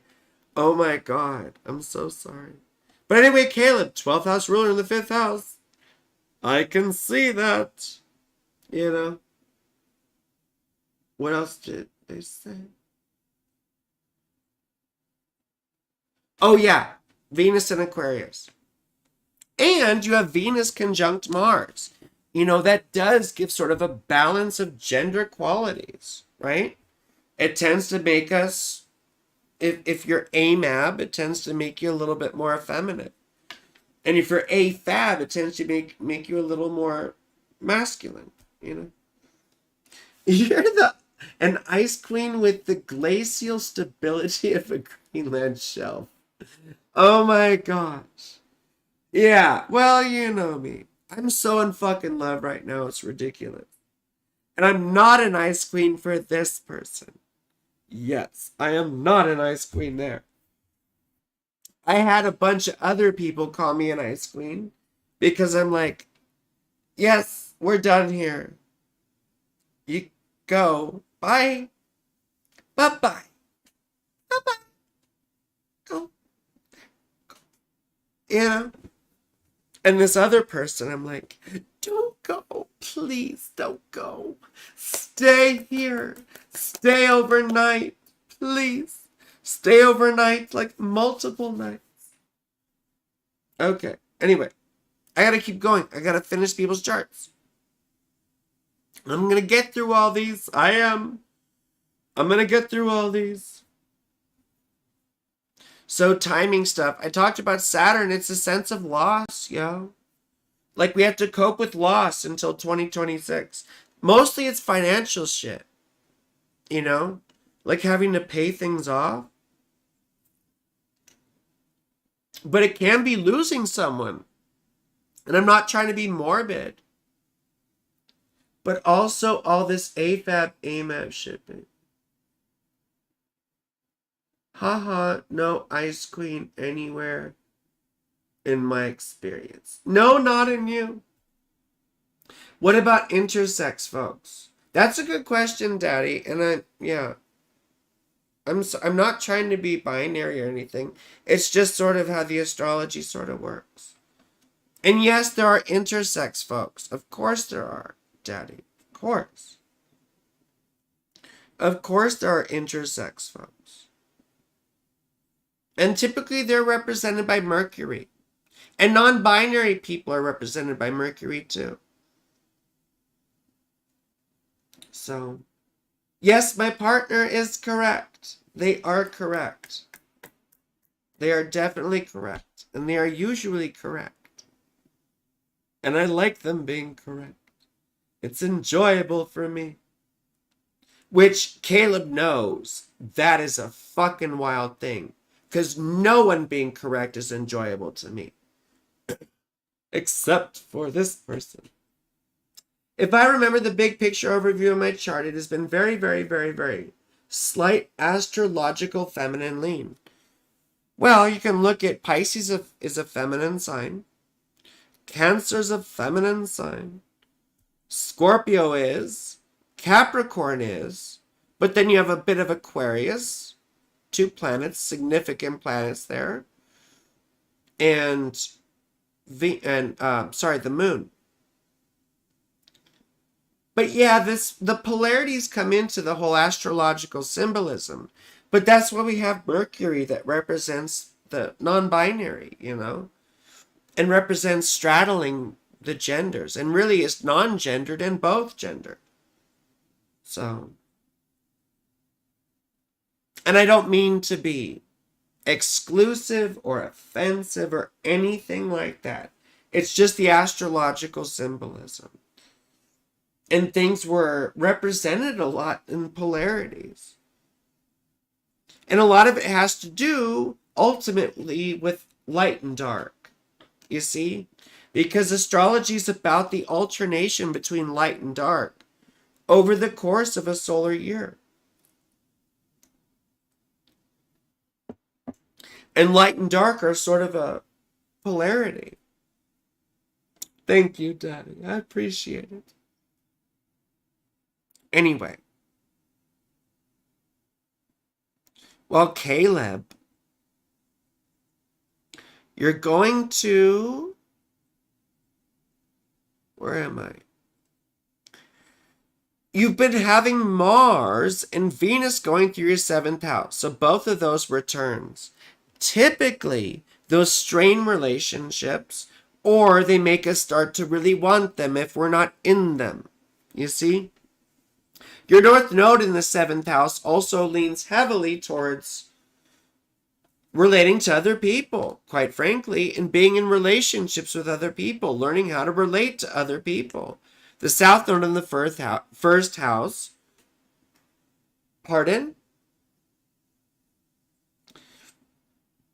was more concerned with its own independence, perhaps. Being not isolated, but being removed from others. Being more concerned with self-development, its own contemplation, things like that. Whereas in the 7th house, it's learning to be a participant and cooperative as you get into your late 30s. Cooperative in relationships with other people. You can't remember if you have a night or day chart. You have a day chart. Yes, you do, because you were born while it was light out. 1:38 p.m. You have a day chart, which means Saturn is happy and Mars is not, right? Mars is your most angry planet. You see? Which is difficult in relationships, quite frankly. It tends to foster sort of big breakups and splits. Sort of where people become enemies, quite frankly. But that's sort of something that's developing. Oh, yeah, it's that simple. Yeah, were you born when it was light or dark out? When it gets to be a twilight chart, that's, a bit more difficult. But all these guys are going into your 8th house. So again, you got to watch your financial situation because it can put you in debt. Sometimes there's unexpected expenses that pop up. Like a car or, a piece of equipment or something that you have to replace that's expensive. And oftentimes something that you have to put on credit. So that's sort of a thing. And you have Saturn going through your 8th house already. And as we talked about, that's sort of part of this whole thing. It can do with different types of loss too. And it can have to do with confrontation with trauma. So oftentimes we have big memories that pop up out of nowhere. Especially when Venus is going through the 8th house. And we have a sense of wanting to reconcile with people we've had conflicts with, you know? And yes, you're the opposite of me. So your eclipses are going through your ninth and third house. So this eclipse is going to sort of represent a new phase in what you believe and your values. Maybe your politics. Maybe you'll become less of an anarchist and more of a ML like me, which I seriously doubt, you know. But you're going to be looking in a new direction. Perhaps it's spiritual, perhaps it's philosophical, I don't know. But it's going to be the big questions in life. It's the stuff that you believe in, or your values. Or for me, it's because I don't believe in anything, but that's still sort of a belief, you know. It's still sort of a value. And as you get into October, it's about how to express those values, you see? It's how to communicate these understandings and these realizations that you've had, probably. The third and the ninth house thing is about understanding and expression. Expressing the understanding. Right? That same dichotomy between wisdom and knowledge. Whereas knowledge is sort of disparate, wisdom is interconnected or interrelated, isn't it? So, yes. Yes, there are. Continue. I wish I knew what you were talking about for that, you know.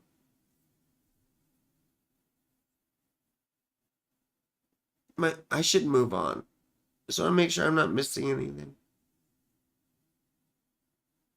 I'm squinting. Why am I squinting? Why am I squinting?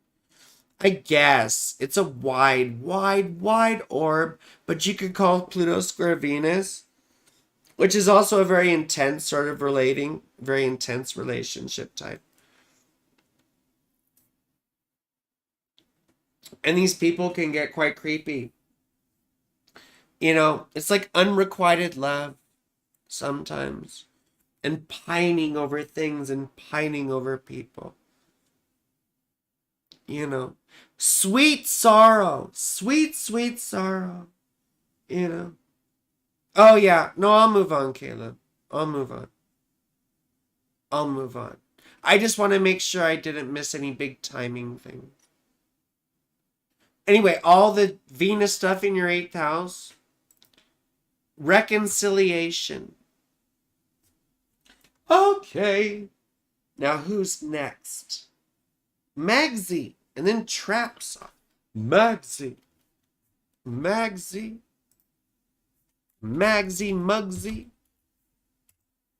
Magsy.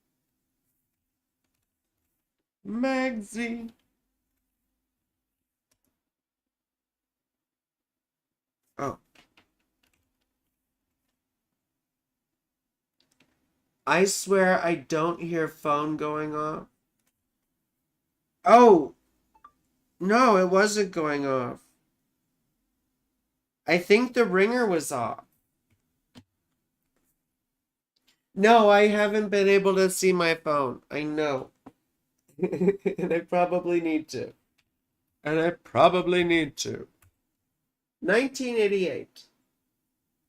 2:38 p.m.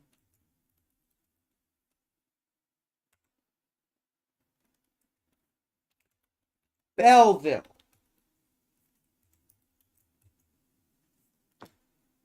The fuck, yo? What? Bell?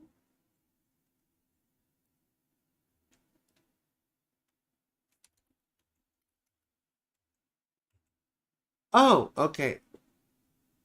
I missed an E. There were 3 E's. 1, 2, 3 E's. Or E's. Anyway. Okay. A Cancer rising once again. I think we've had 3 Cancer risings and 3 Aquarius risings. And 2 Leo risings. 2 Leo risings. Look at this. Moon in Aries. Venus in Aries. Oh my goodness. At the top of the chart. And the moon rules the first house. It's a very prominent sort of placement, you see. I would say this is sort of good for success in general. Venus isn't very happy, though. And Venus rules the 4th house, which is the father. And Venus also rules the 11th house of hopes and friends, aspirations. So with an unhappy Venus, I would think dad was probably not very nice, or you didn't have a great relationship with him, perhaps. But the moon is in Aries too, so maybe mom was ill-tempered. Maybe dad was a workaholic and very, very into his own shit, you know? Amber, why do you always do the fucking crying emoji? Oh my God. You probably typed what wrong? What's wrong, Magsy? Oh, no, don't worry. I'm dyslexic. I was reading it wrong. You didn't do anything wrong. It was me. It was me. It was me.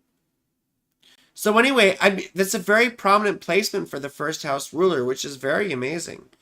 It's just that I don't imagine you had a very good father or a very good relationship with your father. So, oh, I need to. Oh, 2:38 a.m. Oh, Amber, or one of you. Okay, one of you guys.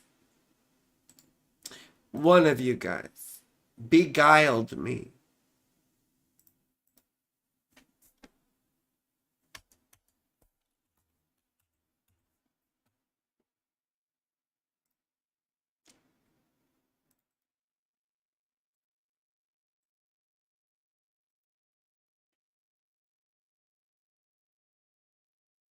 Well, let's see what happens with your dad now. Why isn't this working? I wish Rory could do this shit for me. Your 4th house ruler is Jupiter in Aries. So typically I think of a dad who cheated on your mom. That's what I would think of. A dad who cheated on mom. Or had, other romantic liaisons. Who was more interested in pleasure and doing their shit than hanging out with you. But you're probably a very sexual person yourself. You have Venus conjunct the moon in the 5th house, But it's a very innocent sort of placement. Now, Venus isn't happy, of course. And Venus rules the 11th. And the 6th. You see? Where's Mars? Oh. Well, if you have children, I think one of them will be athletic, or some would be athletic and a bit prominent. Very confident child, perhaps. Athletic, I would say. More interested in doing what he wanted. Yeah, that's 5th house stuff, I guess. Seeking your own pleasure and things like that. But you can relate to that. And I imagine you've wanted children. I would think so. With the moon and Venus in the 5th house. But it's also a very sexual sort of thing. You probably need it a lot. And there's nothing wrong with that. I have Mars in the 5th house and I need it constantly. So, I feel you. But it's fun. Like, you're probably just like a fun person. Like an interesting person. You could probably be a pain in the ass. Like, you probably give people hell speaking your mind. I bet you piss off service staff. Like, I can imagine you, like, going off in a fucking restaurant or some shit, Your son could be very well athletic. 6-year-old ADHD personified. I mean, yeah, I think that your son would probably get a lot of use out of physical activity with that first house Mars that you have. So, and you yourself are probably quite aggressive. Well, you could probably be assertive and very independent on the one hand, but also it makes us a bit of a leader. And I bet you get very dry skin. And I would know because I have Mars aspecting my ascendant. Excuse me. Never service people. I work retail, so extra nice. Well, you probably grew up poor with Saturn in the second house like that. Or at least with the sense of lack of resources. Oftentimes we're made to feel like we have less than other people. Even if we don't. Like our parents will say, you know, we might want that new pair of shoes. And our parents will say, no, we don't have money for that. You know, we don't have money for that. And so there's a sense of lack, regardless. You know? So anyway. Now timing stuff. I mean, we could talk more about all this thing, but I just love fifth house things because it can be an outlet. It can be a big outlet for the pain and suffering in life because it prompts us to have fun. And to be quite honest, like, I mean, what's more fun than sex? You know, which is another fifth house thing. Anyway, let's move on, but we got to talk about timing really quick. So Saturn's going through your fourth house. You might be having a parent dealing with a challenging time. A parent could be ill or having health issues. Or having like money issues. Or living situation issues. And you have to assist with that. And Venus coming through gives a little bit of relief, but then Mars coming through stimulates a break or a conflict that erupts at some point between the 22nd and the end of April.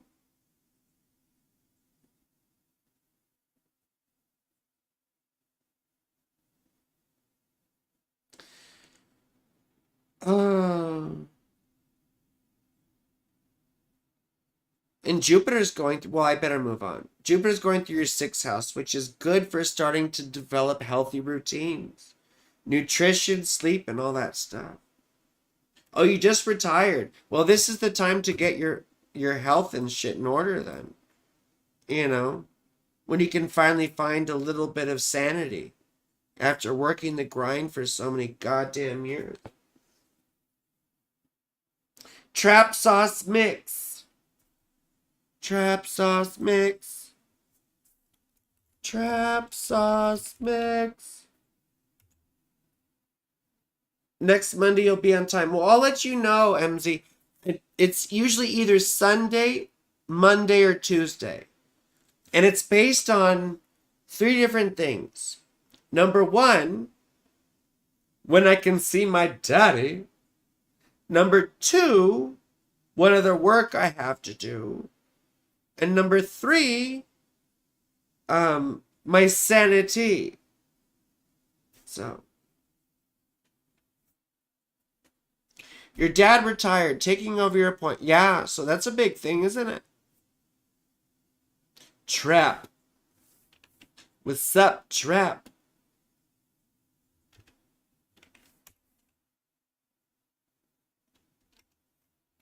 Like, my eyesight is fine. Like, my vision is fine. I have all these fucked up other things with it. I'm probably getting cataracts. But,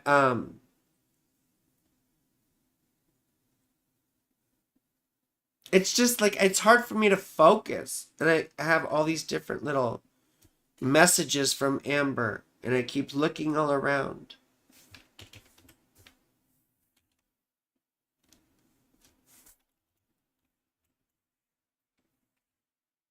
11. Oh.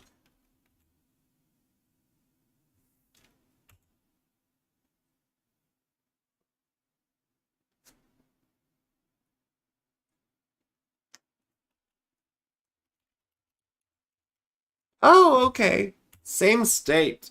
The state of hysteria. Okay, here we go.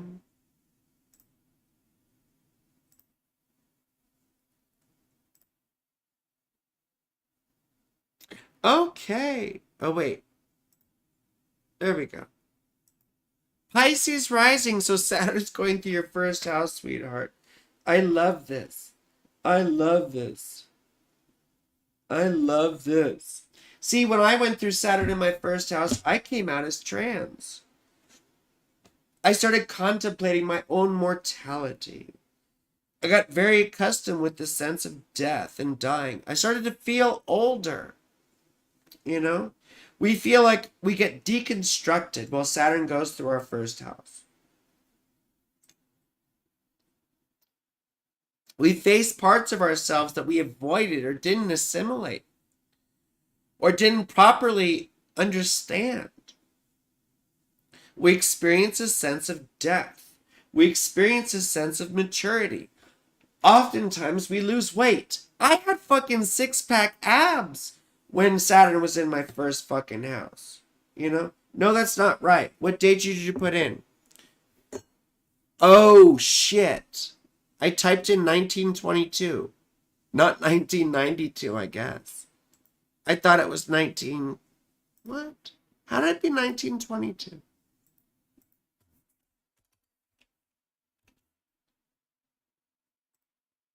There we go.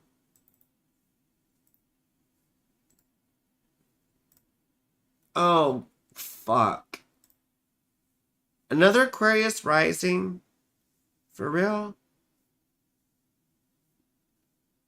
No, Amber, it was my fault. Don't trip out. I was typing and somehow it was 1922 instead of 1992. My fucking grandparents were born in 1922. You know? Yeah, my grandparents would be 102 years old right now. They were born. Amber, stop doing the fucking crying emoji. This shit pisses me off. Why are you always doing the crying emoji? Like, what are you fucking crying about? Jesus. Ugh. Sorry. So you have a first house Saturn. Now, is this right, Trap House? Is this right, Trap House? I have June 22nd, 1992, 11:17 p.m., Rockford, Illinois. Yes, I'm just high and dyslexic. I ate 4 gummies, Daddy. I ate 4 gummies before this. So, yes, I'm high and dyslexic. Anyway, Saturn in the first house is quite difficult because oftentimes we're looking for our value through other people. And like I said, sometimes this can make us codependent, right? Because we feel like we need other people to validate us, and we don't. And you also have Saturn retrograde, which oftentimes gives sort of a lack of self-confidence, you see. I'm so impressive, Daddy. You'd be studying the carpet. Well, thank you, Daddy. I appreciate it. She's just high and dyslexic. That's so funny. So Saturn conjunct the ascendant like that. Right? The lesson is about learning to be a powerful individual with your own sense of self-confidence. And Saturn retrograde sucks at fucking confidence and sucks at boundaries and learning to cultivate your own sense of boundaries. Whereas, see, your 7th house ruler is in your 6th house.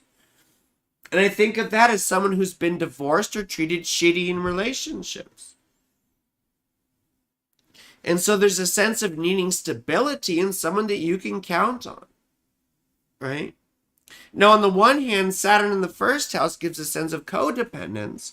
Chiron in the 7th house gives a sense of, like, independence, but out of fear. Like you can't trust people. You can't count on people. Right? That's how I would read that.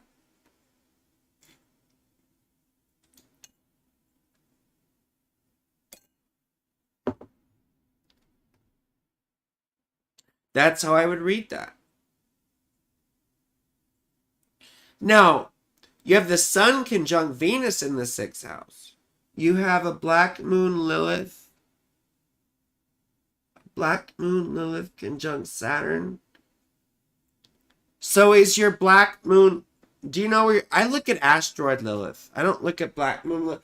I don't fuck with many asteroids because I do like ancient astrology. And I think asteroids are a waste of fucking time. And like, what are we going to do? Add the whole fucking Kuiper belt? But I like Lilith selfishly because she's exactly conjunct my ascendant, which makes me a fucking slut. And also an exhibitionist. Amber, if I go over there, she's not going to let me fucking sleep. Just lay off the crying emojis till I can get there on Thursday. What? I made this person 102 years old. My grandparents would be 100. I'm older than I look. What am I missing? If it keeps her happy. Yo, Amber, yes, they keep me very happy. Anyway, you see these things in the 6th house. Venus in the 6th house has that sense of partners becoming enemies, right? And leads to divorces oftentimes. But the Sun in the 6th house is someone who can sort of face big odds and oppositions. Like Muhammad Ali had this, right? And he was someone who, yeah, he was a boxing champion, but he also burned his fucking draft card. He basically fought the whole U.S. government. And he knew he was going to lose, but he did it anyway because it was the right thing to do. You see, so being an Aquarius rising and having that 6th house Sun, there's a sense of duty and idealism. You have probably a keen sense of fairness. You see? And you can use all that Aries moon sort of impulsiveness as a way to sort of counterbalance that need to be liked or that servility or that sense of needing value to other people. So anyway, I don't know if any of that was on par because I didn't see any of your comments, but I gotta move on.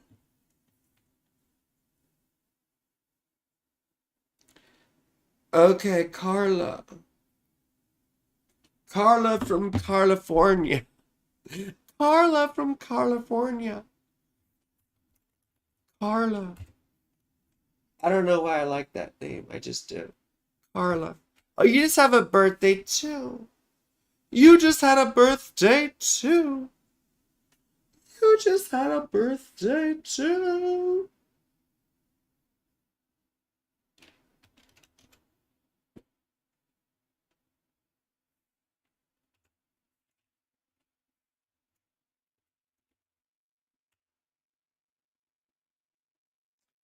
And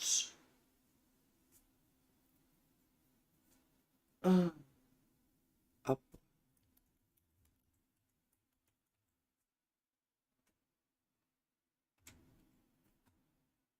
Okay. Well, really quick, let me look at this again. Yeah, I forgot to mention, Trap Sauce, Mars going through your 2nd house is not necessarily fun. Just watch spending money, you know. Venus may have given you a little bit of like optimism about your financial situation, made you want to spend some money on some nice things. So just watch out because Mars is coming in here and Saturn's already here, sort of, you know, pulling your shit. So anyway, back to Carla.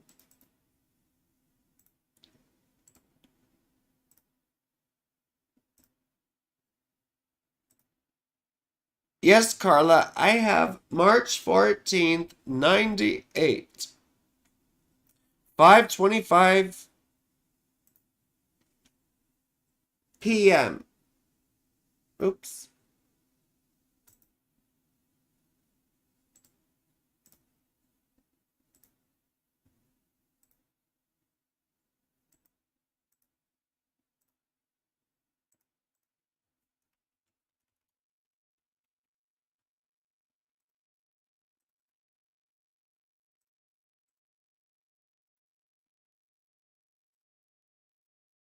There we go.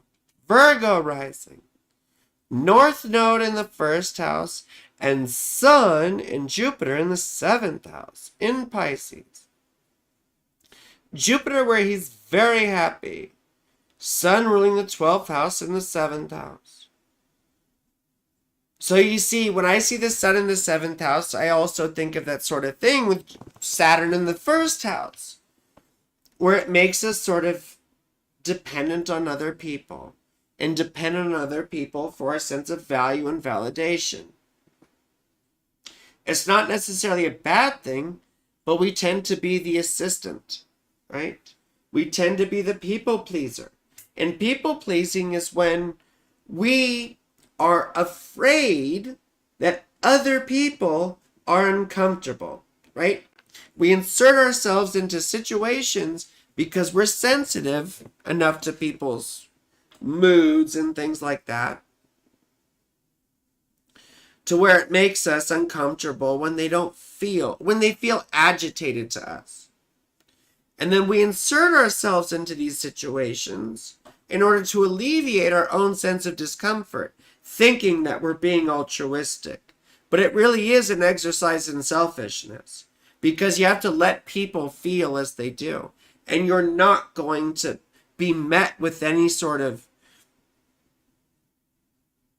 acceptance or enjoyment, because you're going to be intruding on other people's feelings.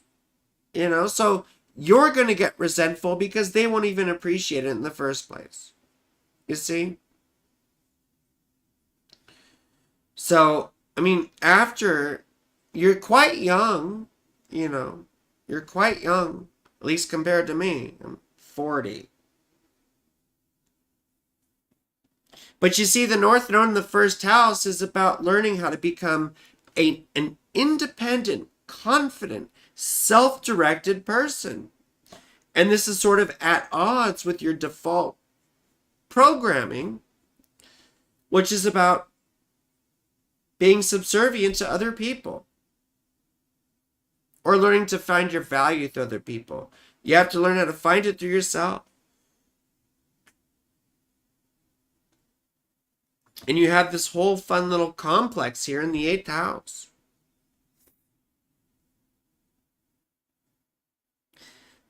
Let's see.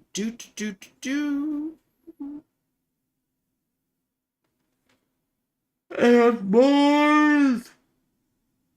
Well, okay. Well, that's that. And that's that.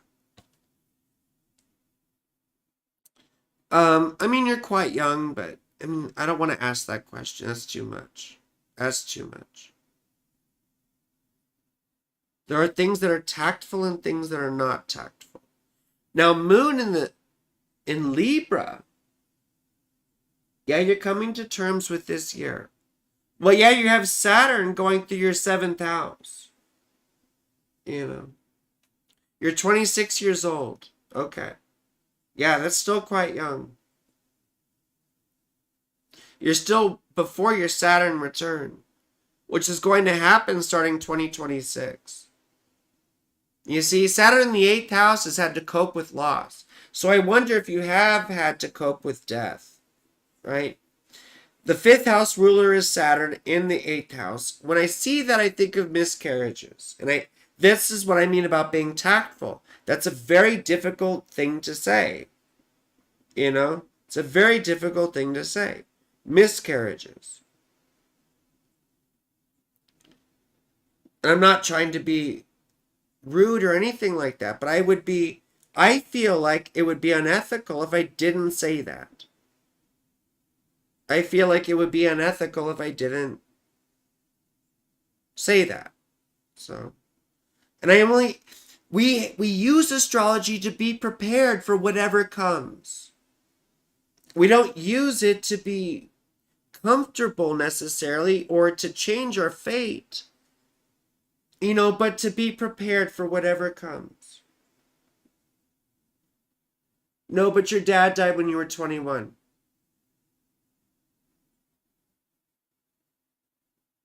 I'm so sorry, darling. You have Pluto in the 4th house,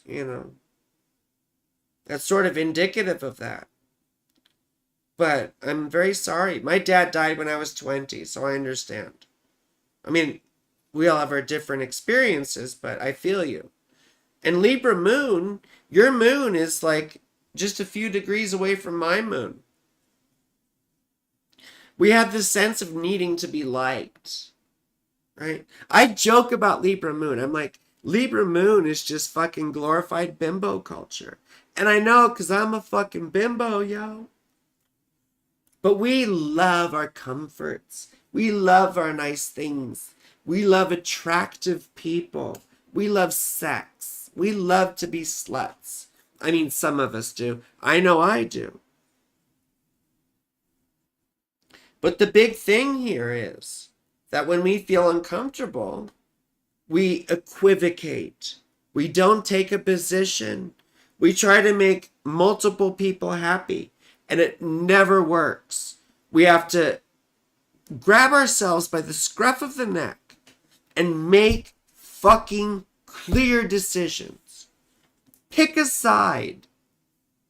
It's not always about being neutral. You know who was trying to be neutral? Neville Chamberlain, the British foreign minister who tried to appease Hitler.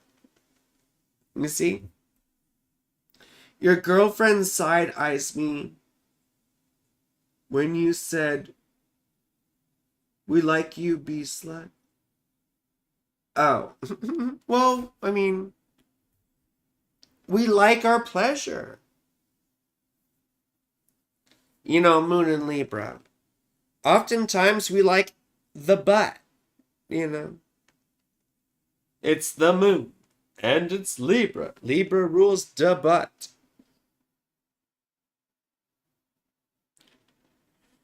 What another difficult thing, Carla, when I see the 1st house ruler, Mercury, in the 8th house, I am concerned about self-harm.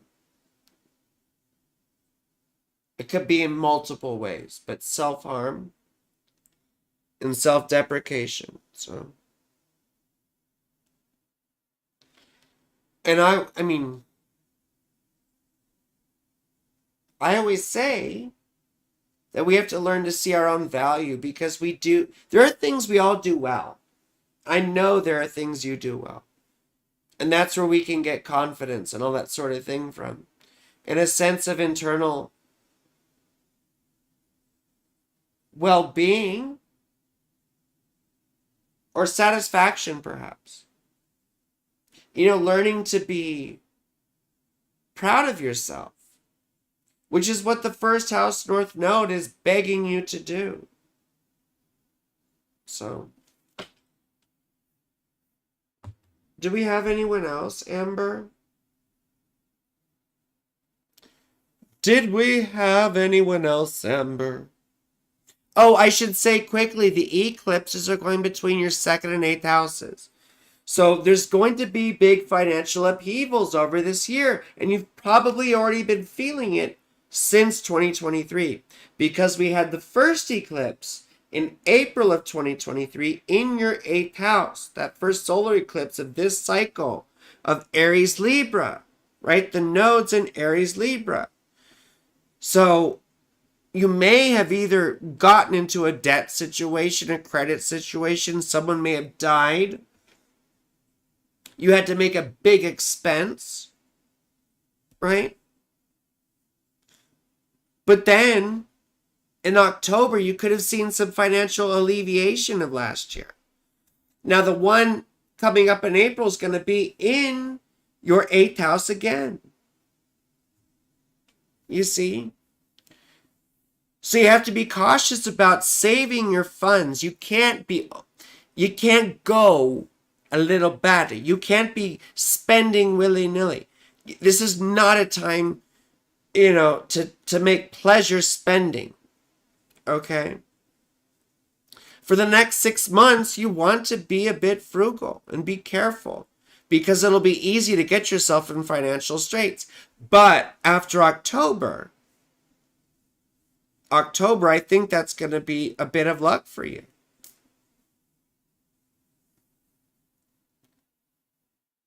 And Jupiter's going through your ninth house right now. You see? And that's all about what? It's all about new philosophies. It's about learning new points of view, new religions, spirituality, right? Asking yourself the big questions in life and doing research. And, it's more about contemplation, right? It's wisdom, once again, rather than just knowledge. Jupiter's sort of the higher mind and Mercury's sort of the lower mind. If we're going to make a distinction, it's facts versus how those facts interconnect and interrelate. You see? Oftentimes we find a mentor when Jupiter goes through our ninth house. What was yours, Celeste? Do we have Celeste on here, Amber?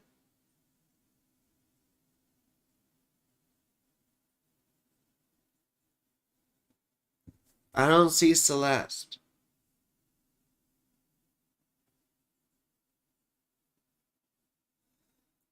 Anyway, let me finish up with this one and we can sort that out in a second.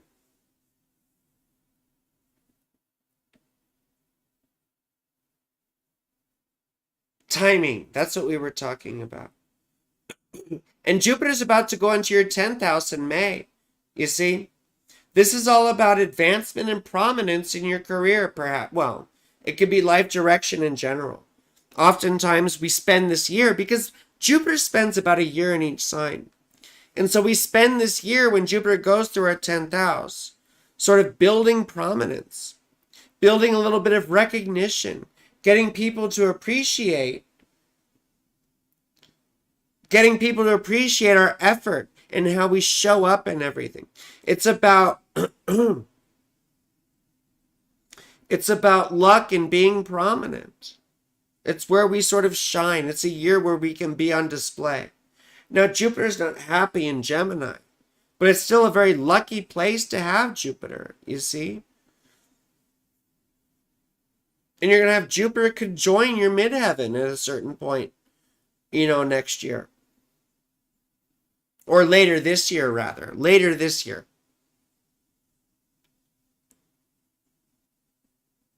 And you see, this is quite a lucky thing. This is a time when I would be looking at career advancement if I were you. Or finding a new direction. You're in between a baby Kim and this. Oh. Pool UK.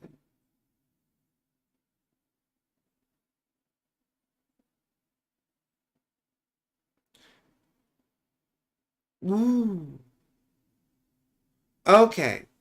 Saturn's going through your 7th house right now, which sort of builds up a time of hyper-independence. We start to feel this strains relationships oftentimes because we feel like we need to do things on our own. We felt like we've cultivated a sense of independence. But also what happens is we make big commitments. Sometimes we move in with a partner or we get married. We sign a contract, but something that binds us to them.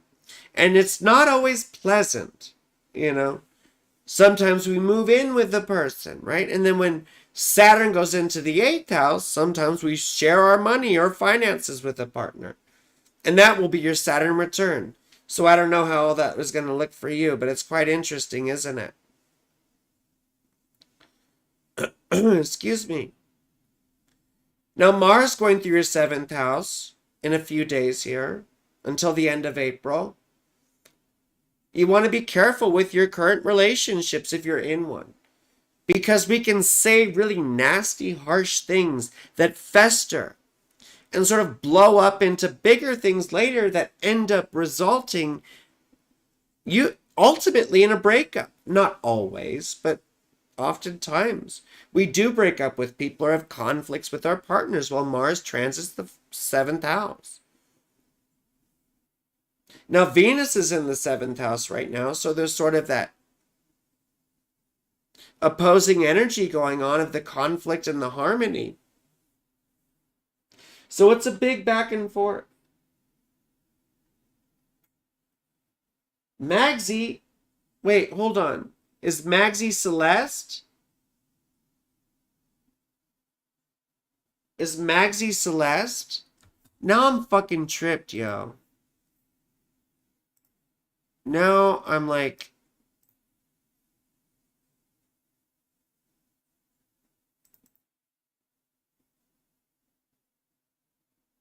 no, Magsy was February 20th. We changed Magsy to AM. We already did fucking Magsy.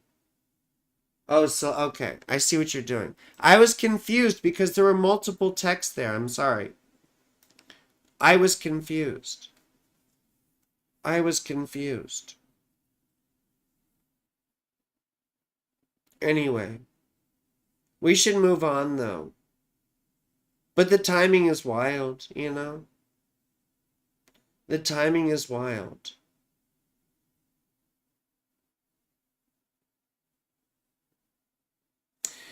Aquarius Venus in the 6th house.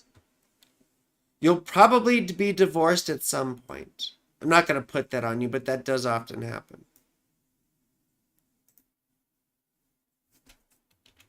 Celeste. Celeste. God damn it, I've gone almost 3 fucking hours. I didn't want to go this long. I'm only supposed to go 2 fucking hours. Goddamn vultures.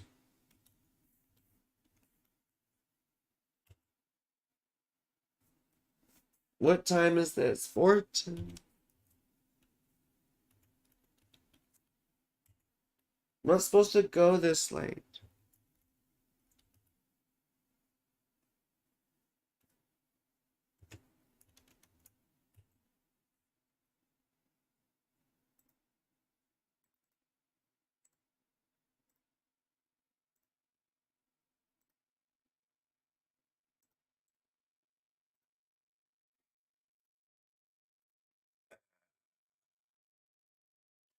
Fuck! Another Aquarius rising?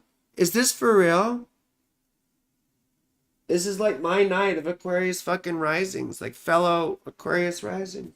April the 6th, 92, 4:10 a.m. Okay. Yeah, Aquarius rising. Saturn in the 1st house. I don't even know why we need to look at this chart. We've already talked about all this shit.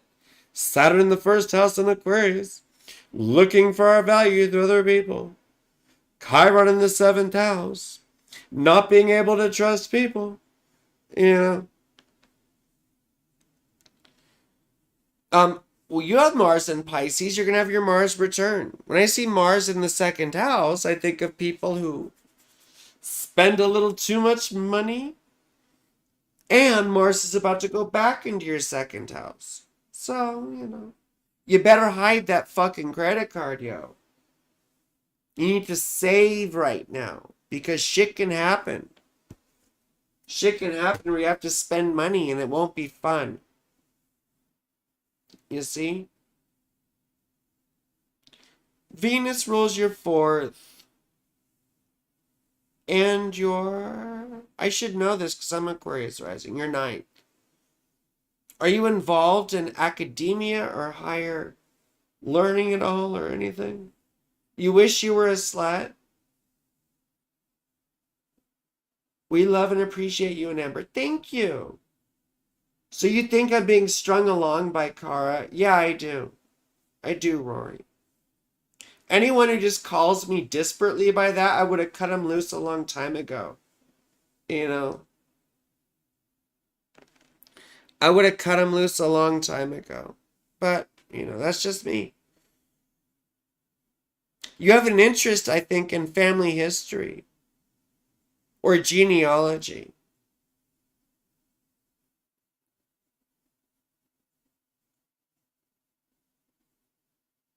Hmm.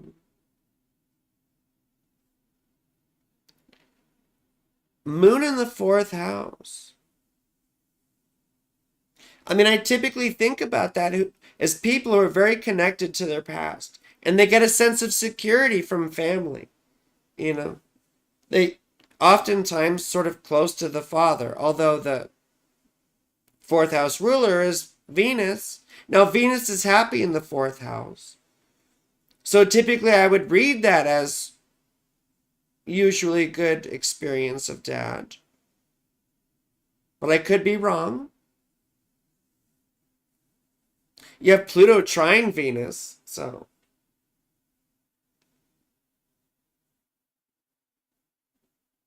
Um,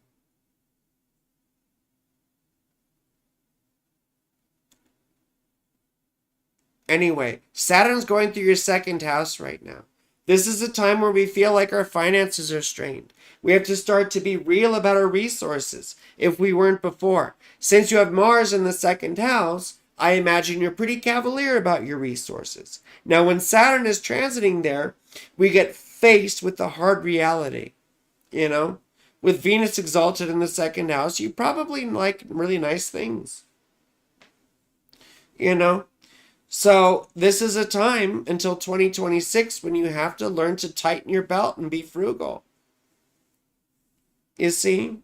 And then Jupiter's about to go into your fifth house at the end of May, around my birthday. And this is going to be a time of romance and enjoyment and fun.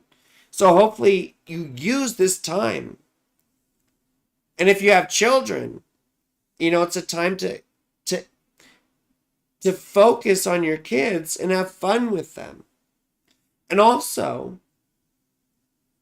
if you don't have kids, you might find yourself getting pregnant. And I hate to put that evil on you, but I'm just saying that does happen. That does happen. Jupiter in the fifth house could also be, though, learning to have fun again for you, for yourself. Doesn't have to entail anyone else. But learning to focus on yourself and your own enjoyment again over the next year. So to me, it's a very sort of lucky thing. Even though Jupiter doesn't like Gemini, the fifth house is wonderful, you see. So anyway, that's the eclipse has already talked about this. We're having big changes, big new beginnings in the way we express ourselves in media. Like for me, I have this too. And it's about expressing myself through, video media, things like that. And also working on astrological education. Those are how this manifests for me. It could be educational pursuits for you. It could be a new type of study. It could be writing or speaking projects. You see? But then the eclipse in October later this year is going to be changes in your beliefs, how you understand the world, your values, even your politics, spirituality, all these sorts of things. So this is a very potent time in your life, you see. Anyway, I do have to stop there because I'm fucking spent. I'm over this. I went 3 hours, almost 3 hours. I didn't mean to go 3 hours. My fucking hair's turning gray. Look at this shit. Look, my hair is turning gray. This is awful. I'm like an old swamp monster. Anyway, I love you all very much. I love you all. You have a wonderful evening. I hope you enjoyed it. Please like the stream. Like the stream. Subscribe. Please. And thank you for the donations. Yes, I share them with Amber. Anyway, I love you all. Have a good... Why are you putting your shit back in here, Celeste? I'm not looking at it again. 6'4". I'm not doing it again. I did April 6th. I did April 6th the last. I did April 6th. I did April 6th. Did you want June 4th or April 6th?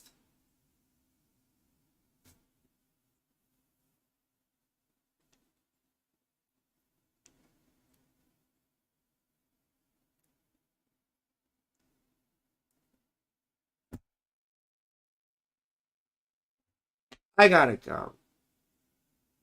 Thank you, Daddy. You said gorgeous. Thank you. But I gotta go.